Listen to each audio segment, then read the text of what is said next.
ওনার বর্ণনা অনুযায়ী ঘটনার সময়কাল 2010 সাল। ঘটনাটি ঘটেছিল ওনার এক মামাতো বোনের সাথে। তারা ছিলেন 4 ভাই বোন, 2 ভাই 2 বোন। তো 2 বোনের মধ্যে ঘটনাটি ঘটে ছোট বোনের সাথে। যিনি বড় বোন, তার একটি ছেলে সন্তান ছিল, সেই সন্তানটির নাম ছিল নূর। তো ছোট বোনের বিয়ের পর থেকে তিনি একটি মারাত্মক সমস্যায় ভুগছিলেন আর কি।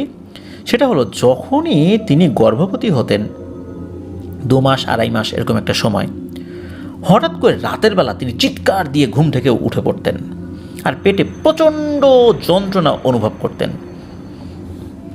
ডাক্তারের কাছে নিয়ে যাওয়ার পর ডাক্তার বলতেন যে আপনি বলছেন আপনি প্রেগনেন্ট, কিন্তু আপনার তো প্রেগনেন্সির কোনো লক্ষণই নাই।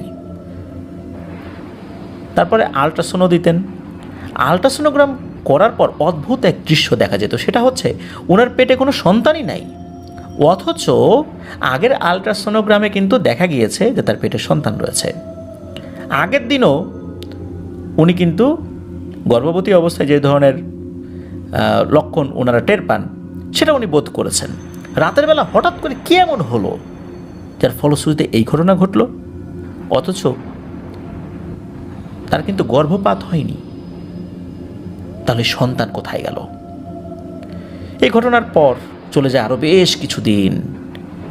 তারপরে আবার উনি যখন গর্ভবতী হয়েছেন, ঠিক সেম ঘটনা আবার ঘটেছে। এইভাবে তিনবার একই ঘটনা ঘটেছে। ডাক্তাররা তো এর কোনো কিছুই আগামাথা খুঁজে পাচ্ছেন না, এটা কি হলো, পেট থেকে কোথায় গেল। এমনটা না যে ফলস প্রেগনেন্সি, এটা অরিজিনাল প্রেগনেন্সি, যেটার ডকুমেন্টস কিন্তু প্রত্যেকটা বার রাখা হয়েছে। এরপর কবিরাজও দেখানো হয়, কোনো সমাধান হয় না। এরপর এই জায়েদ ভাইয়ের দুলা ভাই, উনি তো এই আপুকে নিয়ে একজন কবিরাজের কাছে গিয়েছেন। তো সেই কবিরাজ সব কথা শোনার পর 2 দিন পর দেখা করতে বলেন।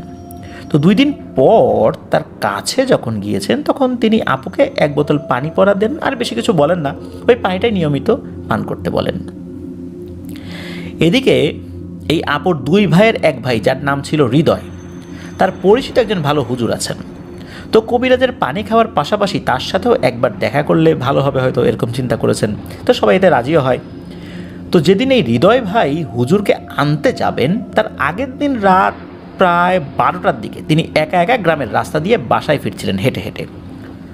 হঠাৎ করে অন্ধকারে কে যেন এই হৃদয় ভাইকে খুব জোরে কষে মেরেছে একটা চর গালের উপরে। এই হৃদয় ভাই কিন্তু স্বাস্থ্য অনেক ভালো, খুব ভারী স্বাস্থ্য আর কি, মোটা সোটা বলতে যেটা আমরা বুঝি আর কি। কিন্তু এই এক চর খেয়ে উনি ভারী স্বাস্থ্যের অধিকারী হওয়ার পরেও ঠাস করে মাটিতে পড়ে যান এবং কয়েকবার গড়াগড়িও খান। উনি যখন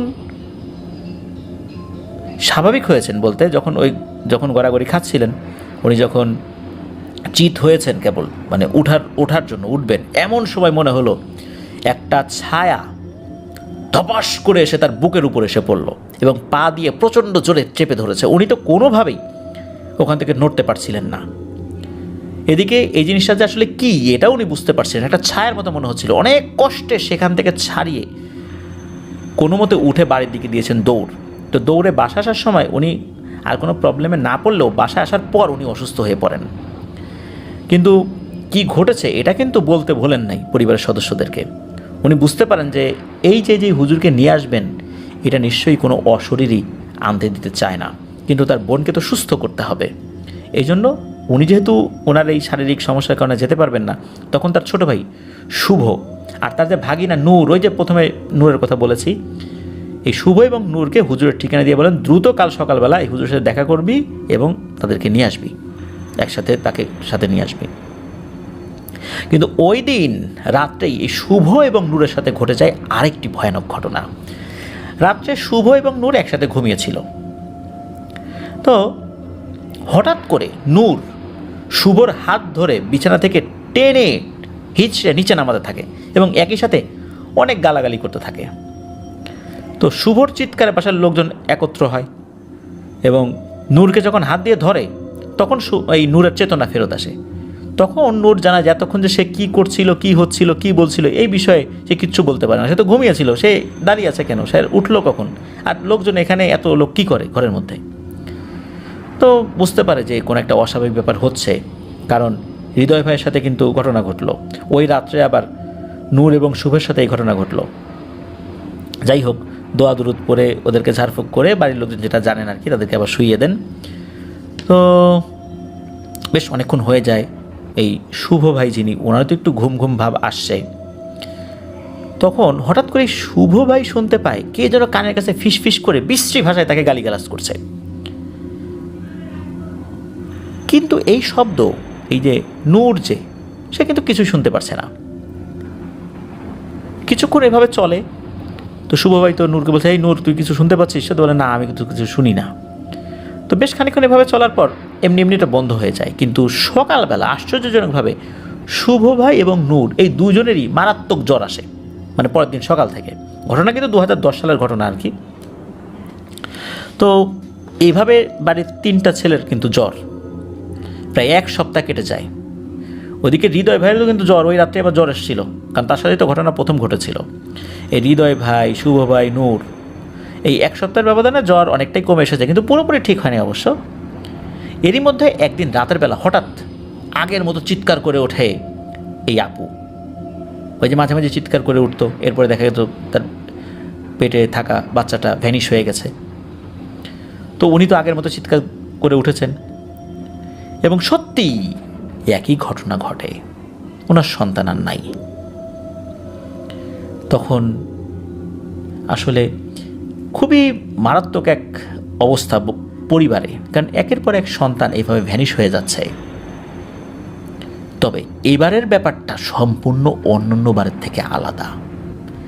এবার এই আপু যখন চিৎকার দিয়েছিলেন, ওনার চিৎকারে ওনার পাশে থাকা ওনার হাজব্যান্ড মানে দুলাভাই, তার ঘুম ভেঙে যায়।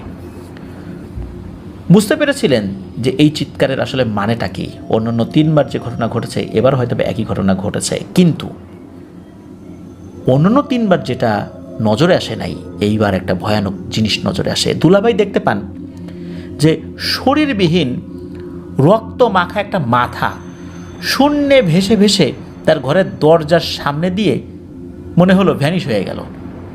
হয়তো বা সে দরজা বন্ধ থাকা অবস্থাতেও বের হয়ে চলে গেছে। শুরুতে মারাত্মক ভয় পেলেও কিছুক্ষণ পর নিজেকে সামলে নেন, অন্যদেরকে ডেকে তোলেন, আপুকে হসপিটালে নিয়ে যান। ওই রাত্রে ঘটনা সেটাই ঘটে যেটা আমরা বললাম, এই সন্তানটিও আর নাই। দুশ্চিন্তা, দুঃখ, হতাশা সব কিছু এই মামাতো বোনের পরিবারকে প্রায় গ্রাস করে ফেলেছে। তখনই একদিন তার বাসায় আসেন স্থানীয় মসজিদের এক ইমাম। তিনি এই জায়েদ ভাইয়ের দুলাভাইকে তাবলিগ জামাতে যাওয়ার জন্য দাওয়াত দিতে বাসায় এসেছিলেন। তো দাওয়াত সংক্রান্ত কথাবার্তা বলে ইমাম সাহেব ওখান থেকে চলে যান। তো সেদিন এশার নামাজ পড়তে যখন এই জায়েদ ভাইয়ের দুলাভাই মসজিদে যান, নামাজ শেষে ইমাম সাহেব তাকে ডেকে বলেন যে, ভাই সাহেব, আজ যখন আমি আপনার বাসায় গেলাম তখন আমার মনে হলো আপনার বাসায় খুব খারাপ কিছু একটার উপস্থিতি আছে। আমি তো গিয়েছিলাম আপনাকে তাবলিগ জামাতের দাওয়াত দেওয়ার জন্য যে আপনি যাবেন, কিন্তু ওইখানে খুব অস্বস্তি বোধ হয় আমার। যখন কোথাও কোনো খারাপ কোনো কিছু থাকে তখন এই ধরনের অস্বস্তি বোধ হয়, তখন অনেকেই বুঝতে পারেন যে এখানে কিছু একটা আছে। তো যদি কিছু মনে না করেন, আমি কি জানতে পারি যে আপনার বাসায় কোনো গুরুতর সমস্যা চলছে কি না? এরপর ইমাম সাহেবকে এই জায়েদ ভাই দুলাভাই সব কিছু খুলে বলেন। ইমাম সাহেব কিন্তু আগে জানতেন না ব্যাপারটা। ওনারা যদিও আশেপাশে অনেক জায়গায় খোঁজখবর করেছিলেন, অনেক হুজুর দেখানোর চেষ্টা করেছেন, কিন্তু ওনার কাছে যান নাই, আর উনিও বিষয়টা জানতেনও না আসলে। তো সব কথা শোনার পর ইমাম সাহেব বলেন যে, ভাই যদি অনুমতি দেন আমি কাল সন্ধ্যায় একবার আপনাদের বাসায় আসতে চাই। তো দুলাভাই এতে সম্মতি দেন, বেশ খুশি মনেই। পরদিন মাগরিবের নামাজ শেষে জায়েদ ভাইয়ের দুলাভাই এবং হুজুর একসাথে বাসা আসেন। দুলাভাই নামাজ পড়েছিলেন ওই মসজিদেই, নামাজের পরে একসাথে আসেন আর কি। তো সবাই ভেবেছিলেন হয়তোবা এই ইমাম সাহেব জায়েদ ভাইয়ের আপুর সাথে দেখা করতে চাইবেন, কিন্তু না, উনি তেমন কিছু বলেন না। উনি ঘরে প্রবেশের পর উনি বসেন একটা জায়গায়, এবং এরপরে উনি বলতে শুরু করেন যে গতকাল ওনার পালিত কিছু জিনের সাথে এই ওনাদের এই চলমান সমস্যা নিয়ে আলোচনা হয়েছিল। তো তার অনুগত জিনেরা তো যে তথ্যগুলো নিয়ে আসে সেই তথ্যগুলো ছিল এরকম যে এই যে জায়েদ ভাইয়ের যে বোন মানে যে আপু, তার উপর একটি খুবই দুষ্টু জিনের নজর রয়েছে। এই জিনটি খুব হিংস্র প্রকৃতির, আর এই ধরনের জিনদের বৈশিষ্ট্যই হচ্ছে যে এরা গর্ভবতী নারীদের পেটে থাকা সন্তানকে পেটের ভিতরে থাকা অবস্থাতেই খেয়ে ফেলতো। মানে একটু একটু করে খেত না, একদিন আসতো খেয়ে ফেলতো। যখন খাওয়া হতো তখন ওই মা প্রচণ্ড যন্ত্রণা অনুভব করত, এরপরে একদম সব কিছু স্বাভাবিক। তো এই কারণে যখন ওই খেত তখন হচ্ছে এই আপু প্রচণ্ড যন্ত্রণা পেত এবং চিৎকার করে উঠত, এরপরে কিন্তু আর ওই সন্তান নাই। তো হুজুরের এই কথা শোনার পর পরিবারের সবাই তো খুব অবাকও হয় এবং ভয়ও পায়। এরপর তিনি যে তথ্যটা দেন সেটি ছিল আরও মারাত্মক। তো ইমাম সাহেব বলেন যে সমস্যার সমাধানে আপনারা যে কবিরাজের কাছে গিয়েছিলেন, তো এই কবিরাজ খুবই দুষ্টু প্রকৃতির এক কবিরাজ। সে এই জিনটাকে তাড়ানোর পরিবর্তে ওই জিনের সাথে একটি চুক্তি করে যে আমি তোমাকে তাড়াবো না, কিন্তু আমার সাথে একটা চুক্তিতে আবদ্ধ হও। কিসের চুক্তি? তো জিনটিকে না তাড়ানোর বিনিময়ে ওই কবিরাজ কোনো একটি ক্ষমতা চান এবং জিনটাও রাজি হয়। জিনটাও আসলে মোটামুটি মিউচুয়ালি হয়েছে, যে জোর করে করেছে বিষয়টা এরকম না। জিনও বলে যে ঠিক আছে, আমাকে তুমি তাড়ানোর চেষ্টা করবে না, বিনিময়ে তোমাকে আমি একটা ক্ষমতা দান করব, এই বলে সে প্রতিশ্রুতি দেয়। এইভাবে তাদের মধ্যে একটা গোপন আতাত বা চুক্তি হয়। তো কবিরাজ তাতে রাজি হয়ে সামান্য একটু পরা পানি দিয়ে বোঝানোর চেষ্টা করেছে যে আপনাদেরকে একটু সাহায্য করলাম আর কি, এবং যাতে করে আপনারা অন্য কারো কাছে না যান। তো এইটা হওয়ার পর কিছুদিন উনি ভালো ছিলেন, কোনো সমস্যা নাই, যার ফলে মনে করছেন কবিরাজের কাছে গিয়ে সমস্যার সমাধান হয়ে গেছে। আর এই যে হৃদয়, শুভ, নূর, ওদের সাথে যেসব ঘটনা ঘটেছে তার পিছনে ওই জিনের হাত রয়েছে। তো অন্য হুজুরকে আনার চেষ্টা করে, ক্ষিপ্ত হয়ে সে এমনটা করেছিল যাতে করে অন্য কেউ পথে বাধা হয়ে দাঁড়াতে না পারে। সে তো কবিরাজকে তার পথ থেকে সরিয়েছে, তাকে একটা গোপন ক্ষমতা দিয়ে। এখন কী ক্ষমতা এটা জানা যায়নি।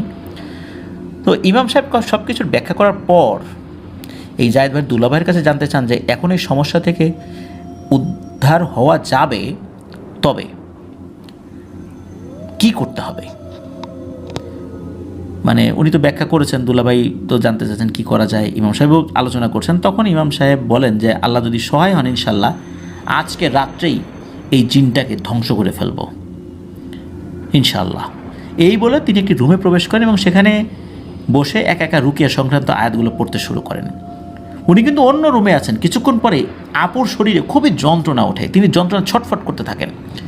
সবাই তখন তাকে ধরে শান্ত করতে চাইলে তিনি ক্ষিপ্ত হয়ে গালিগালাজ করতে করতে দৌড়ে রান্নাঘরে চলে গিয়েছেন, মানে ঘর থেকে বের হয়ে। সেখান থেকে বড় একটা বটি হাতে নিয়ে ওই হুজুরের দিকে দৌড় দিয়েছেন যে হুজুরকে এক কোপে দ্বিখণ্ডিত করে ফেলবেন। ওই বটিটা খুব ধারালো এবং বড় ছিল বটে। মানে সবাই মিলে তাকে থামাতে ব্যর্থ হচ্ছে, কারণ যেই আঘাতে যাচ্ছে তাকে আঘাত করার জন্য উনি উদ্যত হচ্ছে। সামনে গেলেই নিশ্চিত জখম হতে হবে, মৃত্যুও হতে পারে। এদিকে আপু কিন্তু ইমাম সাহেবের কাছে যাওয়ার চেষ্টা করছেন, কিন্তু বাড়ির লোকজন যেভাবেই হোক তাকে বাধা দেওয়ার চেষ্টা করছেন নিজেদের নিরাপত্তা বজায় রেখে। এর মধ্যে কি হয় যে আপু কিন্তু লোকদেরকে সরিয়ে ইমাম সাহেবের কাছে ঠিক চলে গিয়েছেন। হঠাৎ করে মনে হলো আপুর সামনে আগাতে পারছে না, অদৃশ্য কোনো একটা জিনিস তার সামনে বাধা হয়ে দাঁড়িয়েছে। মনে হচ্ছিল সামনে একটা কাচের দেয়াল রয়েছে, কোনোভাবেই তিনি এই হুজুরের কাছে আগাতে পারছেন না। তো এরপরে উনি হঠাৎ করে অজ্ঞান হয়ে পড়ে যান। তার কিছুক্ষণ পর হুজুর এমনি এমনি উনি যেখানে বসেছেন এমনি এমনি ওখান থেকে উঠে চলে আসেন এবং সকলকে অভয় দিয়ে বলেন আলহামদুলিল্লাহ, আর কোনো ভয় নেই, আল্লাহর রহমতে এই শয়তানটাকে বন্দি করতে সক্ষম হয়েছি। এর কিছুক্ষণ পরে আপুর জ্ঞান ফেরত আসে, তিনি সুস্থ অনুভব করেন। এরপর ওই মামাতো বোনের সাথে আল্লাহর রহমতে কোনো সমস্যা হয়নি। তার এখন একটি ছেলে আছে, একটি মেয়ে সন্তান আছে, তারা খুব ভালো আছে আলহামদুলিল্লাহ। প্রিয় লিসেনার্স, দেখুন কি ভয়ানক একটি ব্যাপার, যে বাচ্চা পেটে রয়েছে সেই বাচ্চাকে খেয়ে ফেলে এই দুর্ধর্ষ জিনটা। অনেক সময় মেডিকেল সায়েন্সের ভাষায় এটাকে ফলস প্রেগনেন্সিও বলে, কিন্তু কখন বলে? যখন দেখে যে পরবর্তীতে এই উনি যে গর্ভবতী ছিলেন তার কোনো চিহ্নই পাওয়া যাচ্ছে না, কিন্তু ওই ডাক্তারের কাছে যদি পূর্বের আলট্রাসোনোগ্রামের রিপোর্ট থাকে তাহলে কি উনি ফলস প্রেগনেন্সি বলতে পারবেন? নিশ্চয়ই পারবেন না। তো এই ধরনের অসংখ্য ঘটনা কিন্তু ঘটে চলছে। আর আমরা অনেক সময় এলোমেলো করে, মানে এলোমেলোভাবে বিভিন্ন হুজুরের কাছে যাই, কবিরাজের কাছে যাই, বিশেষ করে কবিরাজের কাছে। এরা কিন্তু আমাদের সমস্যার সমাধানের পরিবর্তে উল্টো সমস্যারও বাড়িয়ে দিতে পারে। এই জন্য খুব সতর্কতার সাথে এই কাজগুলো আমরা ইনশাল্লাহ করব, আল্লাহর উপর ভরসা রাখবো। ইনশাল্লাহ আল্লাহ চাহেন তো আমাদের মুক্তি অবশ্যই হবে। প্রিয় লিসেনার্স, চলুন আমরা চলে যাব আমাদের এবারের এপিসোডের পরবর্তী আরও একটি নতুন ঘটনায়। প্রিয় লিসেনার্স,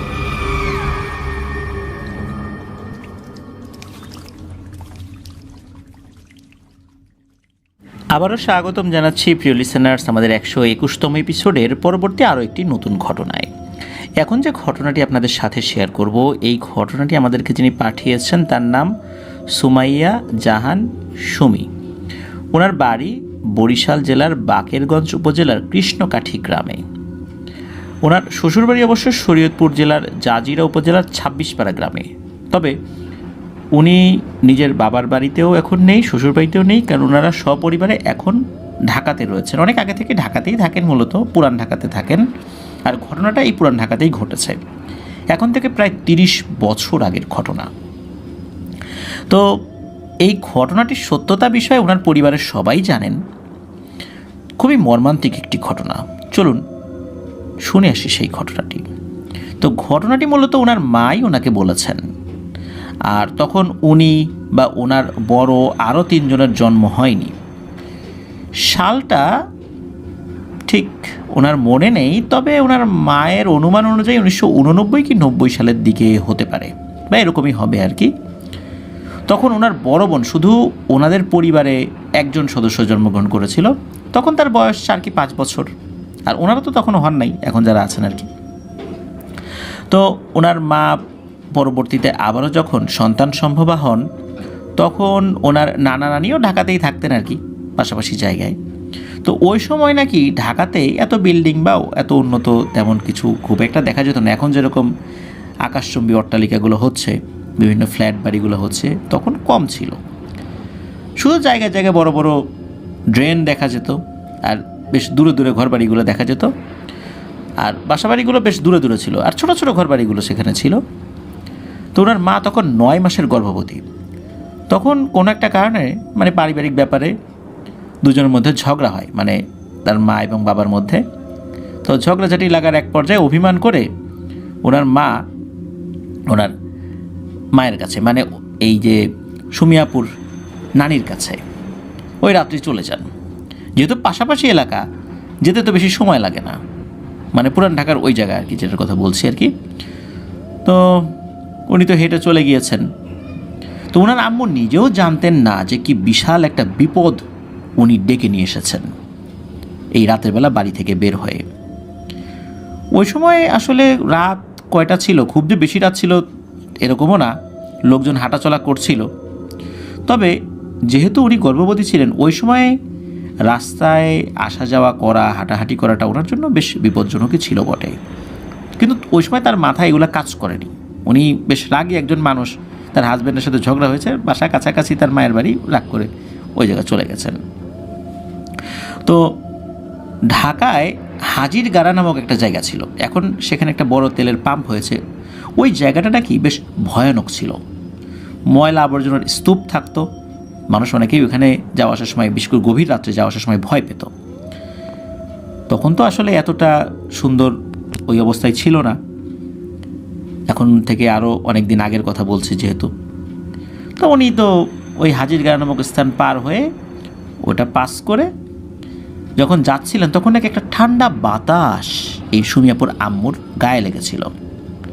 যদিও বা তখন আশেপাশে কোথাও বাতাস আসলে ছিল না, ওই বাতাসটা এতটাই ঠান্ডা ছিল যে ওই বাতাসটা তার শরীরে লাগার পর অনেক সময় একদম, আমরা যদি বাইরের গরম থেকে ঘেমে হঠাৎ করে 18 বা 16তে এসি চলছে, এমন একটা অবস্থায় যদি কোনো একটা এসি রুমের মধ্যে ঢুকে যায়, হঠাৎ করে আমাদের শরীরে এরকম একটা ঠান্ডা ধাক্কা লাগে, অনেকটা ওই রকম ছিল। এত ঠান্ডা বাতাস কিন্তু ওই সময় ছিল না। উনি তো আসলে তেমন কিছু বুঝতে পারেন নাই। উনি তো এই সুমিয়াপুর নানুর বাসায় গেছেন, তো নানু তো ওনাকে দেখে বেশ বকাঝকা করছেন, তুই এত রাত্রে আসলি কেন? তখন তো ওনার আম্মু বলছেন যে আমার ঝগড়াঝাটি হয়েছে।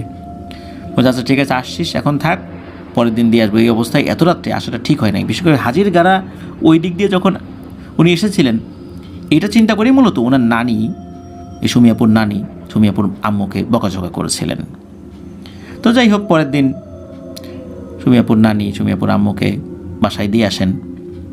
ঠিক তার কয়েকদিন পরেই ওনার একটা ভাইয়ের জন্ম হয়, ফুটফুটে একটি সন্তান, খুব সুন্দর হয়েছিল। তবে ভয়ঙ্কর একটা ব্যাপার কিন্তু সবাই লক্ষ্য করছিল, সেটা হলো এই যে নবজাতক শিশু যখন জন্ম নেয় তখন কিন্তু কান্না করে, কিন্তু এই বাচ্চাটা কোনো কান্না করেনি। জন্মের পর নাকি সে এদিক ওদিক দেখছিল।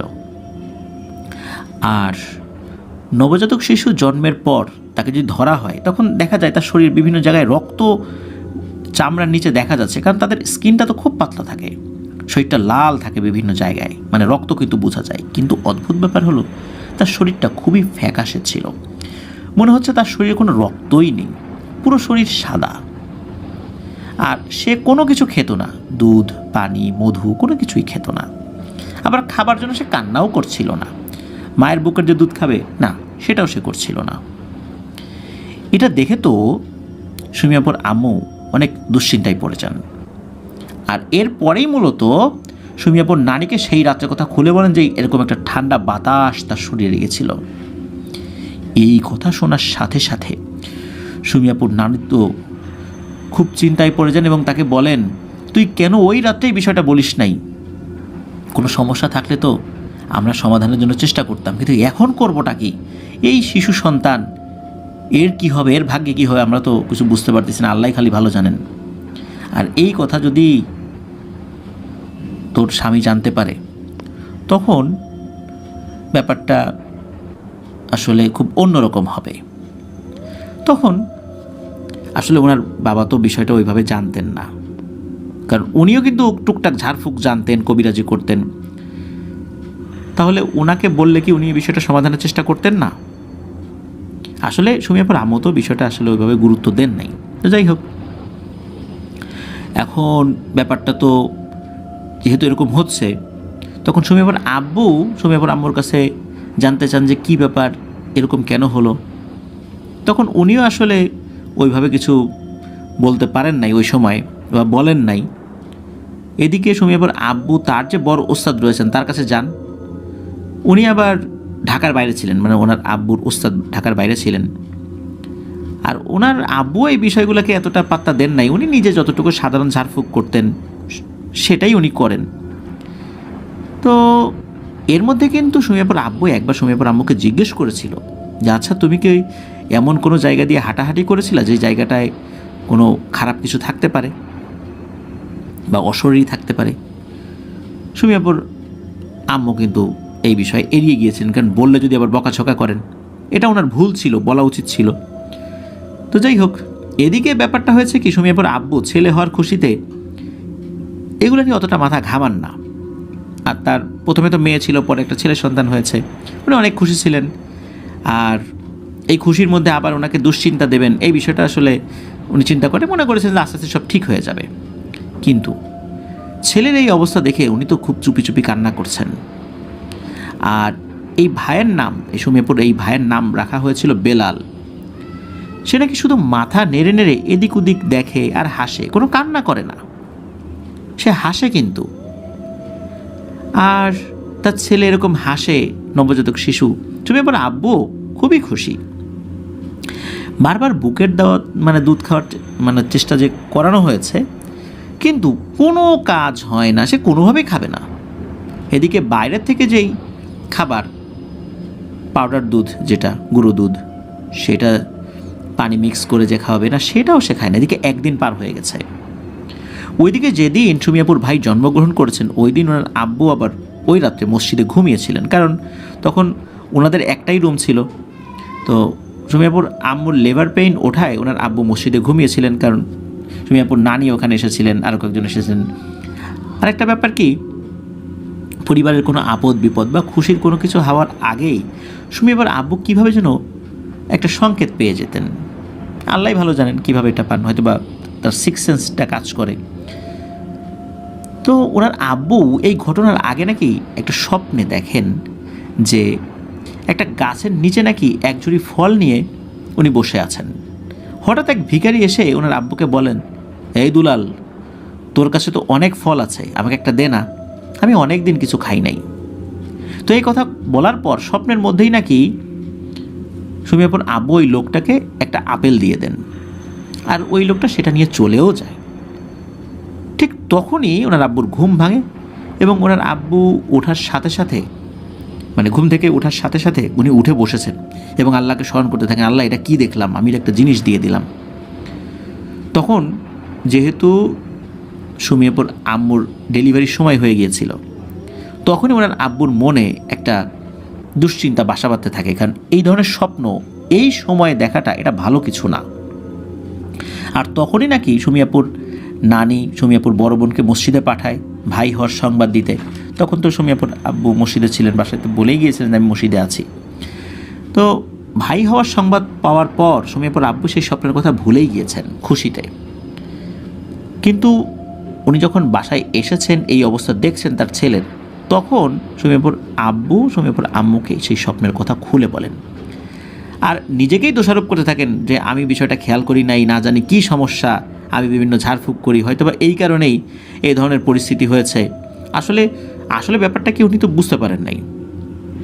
আর স্বপ্নে যে উনি যেই বিষয়টা দেখেছেন, উনি স্বপ্নের মধ্যে যেটা করেছেন এটার জন্য আফসোস করতে থাকেন যে কেন যে ওই ভিখারি মহিলাকে ওই ফলটা দিলাম। আসলে স্বপ্নের মধ্যে যেটা হয় এটা তো আসলে মানুষের নিয়ন্ত্রণে থাকে না, কিন্তু তারপরও উনি বিভিন্ন কাজের জন্য আফসোস করছেন যে তার কাজের জন্য হয়তো বা তার ছেলের এই সমস্যা হয়েছে।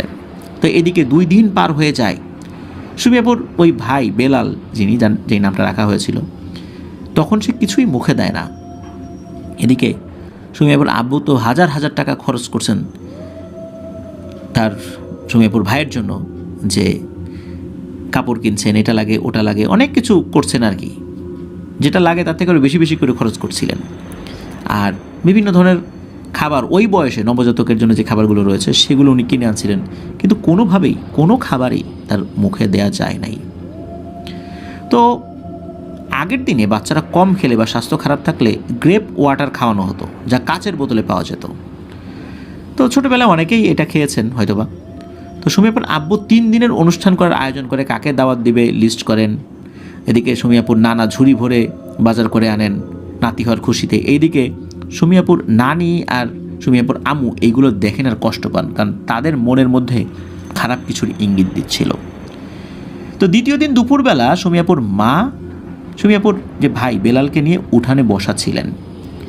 তখনও নাকি ওনারা যেখানে থাকতেন পুরান ঢাকা, ওইখানে বেশ খোলামেলা ছিল আর কি। হঠাৎ করে কোথা থেকে যেন এক ফকির আসেন ওনাদের বাড়িতে। তো ওই বাড়ির এতগুলো ঘর থাকতেও সে ওনাদের ওই ঘরের সামনে এসে দাঁড়ান আর ওনার আম্মুকে বলেন, এই আমারে খাইতে দে। তো ওনার আম্মু কথা শুনে সুমিয়াপুর ভাইকে রেখে মানে ঘরে গিয়ে তার জন্য বেশ কিছু ভাত তরকারি নিয়ে আসছেন আর কি।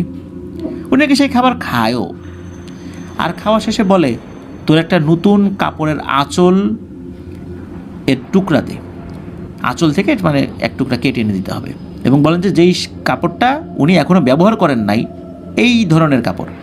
প্রথমে শুনে সুমিয়াপুর আম্মু একটু ভয় পেলেও পরে বসে এনে দিয়েছেন। তখন ওই ফকিরটা বলেন, এই তোর পোলারে এখানে নিয়ে আয় আমার কাছে। ছেলেটাকে যখন নিয়ে আসা হয় তখন উনি বলছেন, তুই তো তোর পোলারে শেষ করে দিছিস একদম, কি যে করব এখন আমি নিজেই এখন বুঝতে পারতেছি না। তো সুমিয়াপুর আম্মু এই কথা শুনে তো অবাক হন। এরপর নাকি ওই লোকটা সুমিয়াপুর আম্মুকে বলেন, এই একটা শলার ঝাড়ু নিয়ে আয় তো। সুমিয়াপুর আম্মু এটাও এনে দিয়েছেন। লোকটা নাকি কি পরে ফু দেন ওই মানে ওই ঝাড়ুতে আর কি, শলার ঝাড়ুতে, এবং ওই ঝাড়ুটা ওই ছোট্ট বাচ্চা বেলাল 2 দিন বয়স হয়েছে তার হাতের মুঠোতে ধরিয়েছেন, মানে হাতের মুঠোর সাথে টাচ করিয়েছেন। তখন নাকি এই যে বেলাল ছোট্ট বাচ্চা অনায়াসে ওই চিকন এই শলার ঝাড়ুর সাথে একদম উঁচু হয়ে ঝুলে থাকে, মনে হচ্ছে সে মনে হয় একটা পলিথিন, ঝাড়ুর যে গোড়া যেখানে হাত দিয়ে ধরে ওইখানে মনে হয় ঝুলিয়ে রাখা হয়েছে, মানে এরকম মনে হচ্ছিল। অথচ সুমিয়াপুর ওই ভাই বেশ সুস্বাস্থ্য নিয়ে জন্মগ্রহণ করেছিল। হঠাৎ করে এই দৃশ্য দেখে সুমিয়াপুর আম্মু তো ভয় পেয়ে যান। এরপর ওই ফকির লোকটা আঁচল পরে দেন এবং বলেন, সময় শেষ, ওর যা ক্ষতি হওয়ার তোরাই করছিস, ওর ভিতরে কিচ্ছু নাই, এখন আর কিচ্ছু করে লাভ নাই রে, আমি আর কিচ্ছু করতে পারবো না, বড় আশা নিয়ে আসছিলাম, আল্লাহ আল্লাহ কর, যদি আল্লাহ রহমত করে, তাছাড়া কেউ কিছু করতে পারবে না। তখন সুমিয়াপুর আম্মুকেও আঁচলটা দিয়ে বলেন, এটা তোর সাথে রাখবি। একটা সময় বলেছিল, কতদিন বলেছিল না ঠিক মনে নাই, সুমিয়াপুরও মনে নাই। এবং ফকির বলে দেন যে পরে যদি এরকম কখনো হয় তাহলে আর ভয় নাই, আর কিছু হবে না, যদি কখনো দেখিস ভয় পাস না, এই আঁচলে রাখবি বাচ্চাকে। তবে অবাক করা ব্যাপার হলো, ওই লোককে সুমিয়াপুর আম্মু কখনো ভিক্ষা করতে দেখেনও নাই, এর আগেও দেখেন নাই, পরেও দেখেন নাই। তবে ওই লোকটা বলেছিল যে তোর বাচ্চারে তো চোরাচুন্নিতে খাইয়া ফেলাইছে, আর এটাও বলেছিল যে তোর এই বাচ্চাকে যখন চোরাচুন্নিতে পাইছে তখন থেকে খাওয়া শুরু করছে, আর চোরাচুন্নি যদি কাউকে একবার ধরে এরকমই নাকি হয়, আর সাথে সাথে ক্ষতি করে না, আস্তে আস্তে একদম ভেতর থেকে শেষ করে দেয়। আর বেলালকেও একই ঘটনা ঘটিয়েছে এই চোরাচুন্নি। তো যাই হোক, ওই ফকিরটা বিদায় নেওয়ার আগে নাকি চোখের পানিও ফেলেছিল দুঃখে, যাহা উনি কিছুই করতে পারেন না, এটা ওনার আফসোস ছিল। তো এই কথা বলার পর সুমিয়াপুর আম্মুও কান্নাকাটি করতে থাকেন, আর কি আল্লাহকে স্মরণ করতে থাকেন। এদিকে 3 দিনের অনুষ্ঠান হবে, সবাই ব্যস্ত। তৃতীয় দিন চলেও আসে, সেই দিনে ওনার ভাই কিচ্ছু খাচ্ছে না, টানা 3টা দিন সে কিচ্ছু খায় নাই, মায়ের বুকের 1 ফোঁটা দুধ না, 1 ফোঁটা পানি না, কিচ্ছু না। এদিকে সন্তানের চিন্তায় টানা 3 দিন একরকম না ঘুমানোর কারণে সুমিয়াপুর আম্মু অনেকটা দুর্বল হয়ে পড়েছেন। এদিকে রান্নাবান্না সব কিছু নানি করছেন, সুমিয়াপুর আম্মু শুধু তার সন্তানকে নিয়ে বসে আছেন, আর একটু পরপর নিঃশ্বাস চেক করেন যে সে বেঁচে আছে কিনা, কারণ একটানা 3 দিন 1 ফোঁটা পানিও না খেয়ে কোনো সন্তান কি বেঁচে থাকতে পারে, এই নবজাতক শিশু? সেই বাচ্চাটা আসলে কীভাবে বেঁচে ছিল, এটাও এক বিস্ময়কর ব্যাপার। আল্লাহ হায়াত রেখেছিলেন। তো সুমিয়াপুর আম্মুর মুখে চিন্তার ভাব সব সময় থাকতো, আর সুমিয়াপুর আম্মু সব সময় সুমিয়াপুর ওই নবজাতক ভাইয়ের দিকে তাকিয়ে থাকতেন আর কান্না করতেন। এইভাবে সেই ভয়ঙ্কর কাল রাত চলে আসে। সুমিয়াপুর আম্মু এবং সুমিয়াপুর নানি একসাথে বসে ওই বেলাল নামক যে ছোট্ট নবজাতক শিশু তাকে পাহারা দিচ্ছেন। এদিকে সুমিয়াপুর আব্বু নানি বাসায় থাকার কারণে সুমিয়াপুর নানার ঘরে গিয়ে ঘুমাতেন, যেহেতু বাসায় জায়গার শর্ট ছিল। তো সুমিয়াপুর নানিও অনেক রাত হওয়ায় সুমিয়াপুর আম্মুকে বলেন যে শেফালি, তুই এখন একটু ঘুমা, আমি জাগনা আছি, তুই 3 দিন ধরে ঘুমাস না, এরকম হলে তো তুই মরে যাবি। তখন সুমিয়াপুর আম্মু বলেন যে আমার তো ঘুম আসে না মা, আমার বাচ্চাধন মনে হয় বাঁচবে না। এই বলে নাকি সুমিয়াপুর আম্মু অনেক কান্নাকাটি করতে থাকেন। তখন এই যে বেলাল নবজাতক শিশু, সে একটু নড়ে চড়ে বসে, মাত্র 2 মিনিটের জন্য নাকি সে চোখ বুঝেছিল। কিছুক্ষণ পর এক লাফে উঠে বসেন। মানে কে চোখ বুঝেছিল সেটাই বলছি, যে সুমিয়াপুর আম্মু। কারণ টানা 3 দিন উনি এরকম নির্ঘুম একরকম রাত কাটানোর পর আসলে চোখ তো বন্ধ হয়েই আসবে, চোখ একটু বন্ধ হয়ে উঠেছিল। এদিকে সুমিয়াপুর নারীর কিন্তু জেগে থাকার কথা, কিন্তু সুমিয়াপুর আম্মু যখন চোখটা খুলেছেন, উঠে দেখেন যে সুমিয়াপুর নানি ঘুমাচ্ছেন। তখন সুমিয়াপুর আম্মু সুমিয়াপুর নানিকে জোরে ধাক্কা দিয়ে বলেন যে মা ওঠো ওঠো ওঠো, তোমার তো ঘুমানোর কথা না, তোমার না জেগে থাকার কথা। এই দেখো আমার বাবুটা তো আর নাই, ও তো শ্বাস নিচ্ছে না। আর সুমিয়াপুর নানি চমকে উঠে দেখলেন সত্যি এই নবজাতক শিশু বেলাল, তার শ্বাস প্রশ্বাস চলছে না, আর তার মুখ থেকে নাক থেকে তাজা রক্ত বের হচ্ছে, অথচ এই কয়েকদিন তাকে একদম রক্ত শূন্য শিশুর মতোই লাগছিল। তার শরীরে এত রক্ত কোথা থেকে আসলো? আর এই যে সুমিয়াপুর ভাই, তার শোয়ার জায়গাটা একটা কাঁথা দিয়ে পেঁচানো ছিল, কারণ জন্মের পর থেকেই তার শরীরটা নাকি খুব ঠান্ডা থাকতো।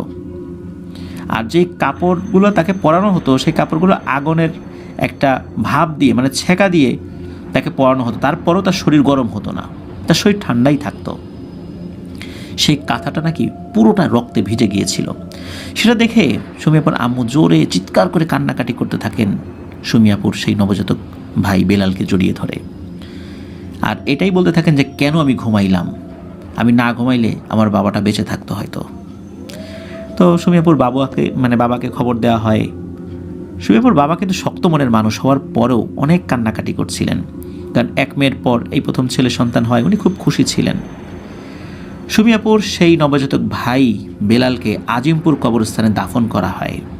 সুমিয়াপুর মা আজও বলেন যে ওনার যে হারিয়ে যাওয়ার সন্তান, ওনারা টোটাল তো যে কয়জন ভাই বোন আছেন, টোটাল 5 জন এখন আছেন, কিন্তু উনি বলেন আমার 6 জন ছেলে মেয়ে।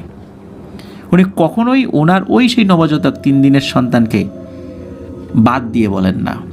এখন 5 জন আছেন, কিন্তু এখনও উনি বলেন যে আমার সন্তান 6টি। এতটা আসলে তার প্রতি তার ভালোবাসা স্বাভাবিক, মা হিসাবে তো সন্তানের প্রতি ভালোবাসা জন্মাবেই।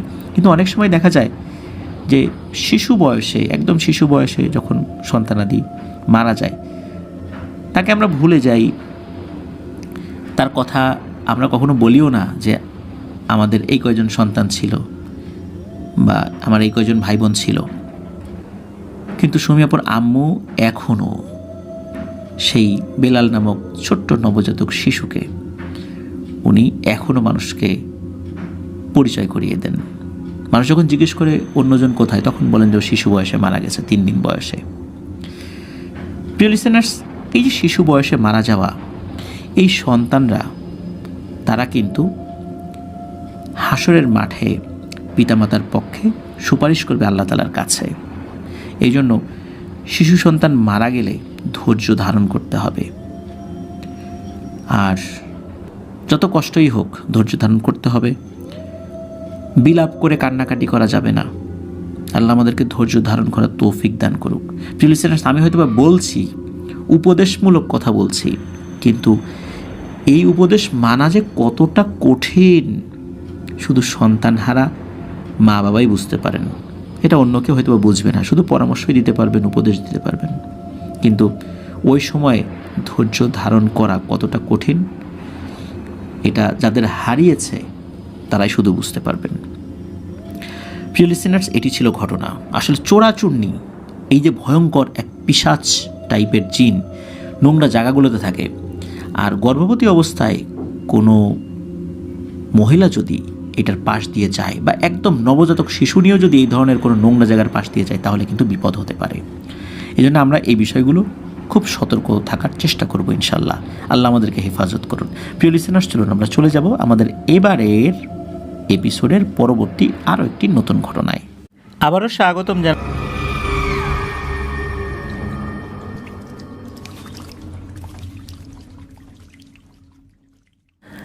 স্বাগতম জানাচ্ছি প্রিয় লিসেনার্স আমাদের এবারের 121তম এপিসোডের নতুন আরও একটি ঘটনায়। এখন যে ঘটনাটি আপনাদের সাথে শেয়ার করতে যাচ্ছি, এই ঘটনাটি আমাদেরকে যিনি পাঠিয়েছেন, ওনার নাম মোহাম্মদ ইসমাইল সরকার সিনথিয়ার। ওনার ডাকনাম সিনথিয়ার। ওনার বাড়ি গাইবান্ধা জেলার গোবিন্দগঞ্জ উপজেলার কামদিয়া ইউনিয়নের চালিতা গ্রামে।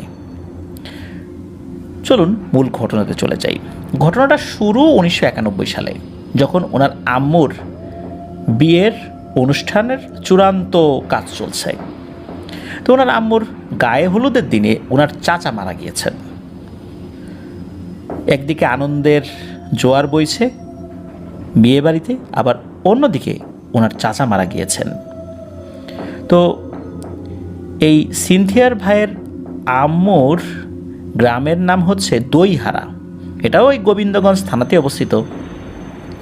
সাধারণত আমাদের বাংলাদেশের প্রেক্ষাপটে আমরা অনেক সময় মুরব্বীদের মুখে শুনি যে যখন কোনো মেয়ের বিয়ে উপলক্ষে গায়ে হলুদ দেওয়া হয়, এরপর খুব জরুরি প্রয়োজন ছাড়া, বিশেষ করে রাতের বেলা, ভর দুপুর বেলা, সেজন্য বাইরে না বের হয়। গায়ে হলুদ দেওয়ার পর বাইরে বের হলে অনেক ধরনের সমস্যা হতে পারে বলে অনেকেই বলেন। তো গায়ে হলুদ মেখে, গায়ে হলুদ তো তখন লাগানো ছিল, হঠাৎ করে খবর এসেছে, তো উনি আসলে অতটা হাত মুখ ধোয়ারও সময় সুযোগ পান নাই। এখন চাচাটাকে শেষ দেখা দেখতে হবে। তো উনি যখন পৌঁছেছেন তখন কিন্তু চাচাকে গোসল করিয়ে একদম কবরস্থানের দিকে নিয়ে গেছেন। তখন তো আসলে মোবাইল ফোন ছিল না, একজন খবর নিয়ে এসেছে, সাথে সাথেই রওনা দিতে হবে। এই কারণে উনিও রওনা দিয়েছেন। তো উনি কবরস্থানে চলেও যান। এরপর আবার ওই রাত্রেই পরিবারের অন্য সদস্যদের সাথে উনি বাড়িতে চলেও আসেন। তো বাড়িতে আসার পর যেহেতু বেশ জার্নি করেছেন, ওয়াশরুমে যাওয়ার দরকার, ফ্রেশ হওয়ার দরকার। তো গ্রামের বাড়িতে যেটা হয় সেটা হলো ওয়াশরুমগুলো তো ঘর থেকে বাইরেই থাকে, একটু দূরেও হয়, কোনোটা আবার কাছে হয়। তবে অ্যাটাচ ওয়াশরুমগুলো গ্রামে কিন্তু এখনও অনেকটা দেখা যায় না। ইদানিং যেগুলো বিল্ডিং করে ঘর বাড়ি হচ্ছে সেগুলোতে দেখা যায়, কিন্তু এখন আমরা গেলে দেখতে পাই এই বাস্তবতাটা। তো যাই হোক, উনি তো ওয়াশরুমে গিয়েছেন, কিন্তু দেরি হচ্ছে, আসছে না, অনেক সময় হয়ে যায়, ঘরে আসছে না। কি ব্যাপার, এতক্ষণ তো লাগার কথা না, আধা ঘন্টা 1 ঘন্টা হয়ে যাচ্ছে। তখন এই যে সিনথিয়ার ভাইয়ের যিনি নানা, মানে তার মায়ের বাবা, তো উনি তো এগিয়ে গেছেন দেখার জন্য যে কী ব্যাপার, ওয়াশরুম থেকে আসে না কেন, কোনো সমস্যা হলো কি না।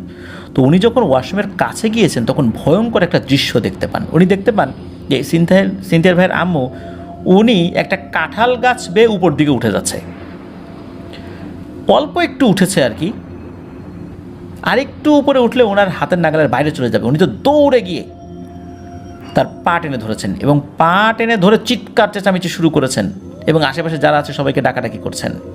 এদিকে সিনথিয়ার ভাইয়ের যিনি নানি, উনিও তো দ্রুত চলে এসেছেন, উনিও আর এক পা ধরেছেন, টেনে নামানোর চেষ্টা করছেন, কিন্তু নামাতে পারছেন না। এদিকে সিনথিয়ার ভাইয়ের আম্মু, উনি তো অশ্রাব্য ভাষায় গালিগালাজ করছেন ওই অবস্থায়, মানে গাছে ওঠার চেষ্টা করছেন, এদিকে তার 2 পা ধরে তার মা বাবা টানাটানি করছে নামিয়ে আনার জন্য, কিন্তু উনি ওই অবস্থাতে এইভাবে গালিগালাজ করছেন। তো যাই হোক, অনেক কষ্টে আরও লোকজন আসার পর তাকে ওইখান থেকে নামিয়ে আনা পসিবল হয়। তো ওই রাতের মতো ওইভাবেই পার হয়ে যায়। সকাল হলেই একজন হুজুরকে নিয়ে আসা হয়। তো হুজুর তো উনি ওনার মতো করে রিচুয়াল করে ওই জিনটাকে কথা বলানোর চেষ্টা করেন। তখন ওই জিনটা বলে যে ওই কবরস্থানের কাছে যখন সে যায়, যেহেতু তার গায়ে হলুদ মাখানো ছিল, আর এই অবস্থাতে যদি কেউ বাইরে বের হয় তাহলে জিনেরা কোনো মানুষের প্রতি আকৃষ্ট হয়, এবং এই কারণেই এই জিনটা তার পিছু নিয়েছে। তো হুজুর তো স্বাভাবিকভাবে বলবেন নিজেকে ছেড়ে চলে যাও, তার বিয়ে। তখন ওই জিনটা উত্তর দেয় যে তারা নাকি 64,000 জিনেদের একটি দল, আর তাকে যদি বাধা দেওয়া হয় তাহলে এই 64,000 জিনের দল একযোগে এসে আক্রমণ করবে এখানে। সুতরাং তাকে যেন বাধা দেওয়ার চেষ্টা না করে ওই হুজুর। আর হুজুরকেও হুমকি দিয়ে যায় যে হুজুর, তুমি এখান থেকে মানে কেটে পড়ো, তা না হলে তোমার খবর করে ছেড়ে দিব। তো এই ধরনের হুমকি পাওয়ার পর আসলে হুজুর কিন্তু ওই লেভেলের কোনো রাকি ছিলেন না। উনি সাধারণ মানের যেই রুকিয়াগুলো করার দরকার, স্বাভাবিকভাবে জিন বড়িতে ধরলে যেভাবে ঝাড়ফুঁক করেন উনি ওইটাই করতেন আর কি, জিন হাজির করা। কিন্তু খুব বড় ধরনের জিনদের সাথে যুদ্ধ করার মতো অবস্থা বা এলেম ওনার আসলে ওইভাবে ছিল না। তখন হুজুর বলেন যে আপনারা ভালো কোনো হুজুর দেখেন, আমি আজকের মতো চলে যাই, তবে আমি এই বাড়িটা বন্ধ করে দেওয়ার চেষ্টা করছি। তো উনি ওনার মতো করে বাড়ি বন্ধ করে চলেও যান এবং বলে যান যে আরও ভালো কোনো হুজুরের কাছে যেতে।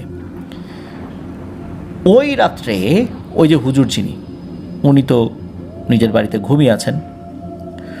হঠাৎ করে উনি দেখতে পান কী ব্যাপার, উনি না ঘরের মধ্যে ছিলেন,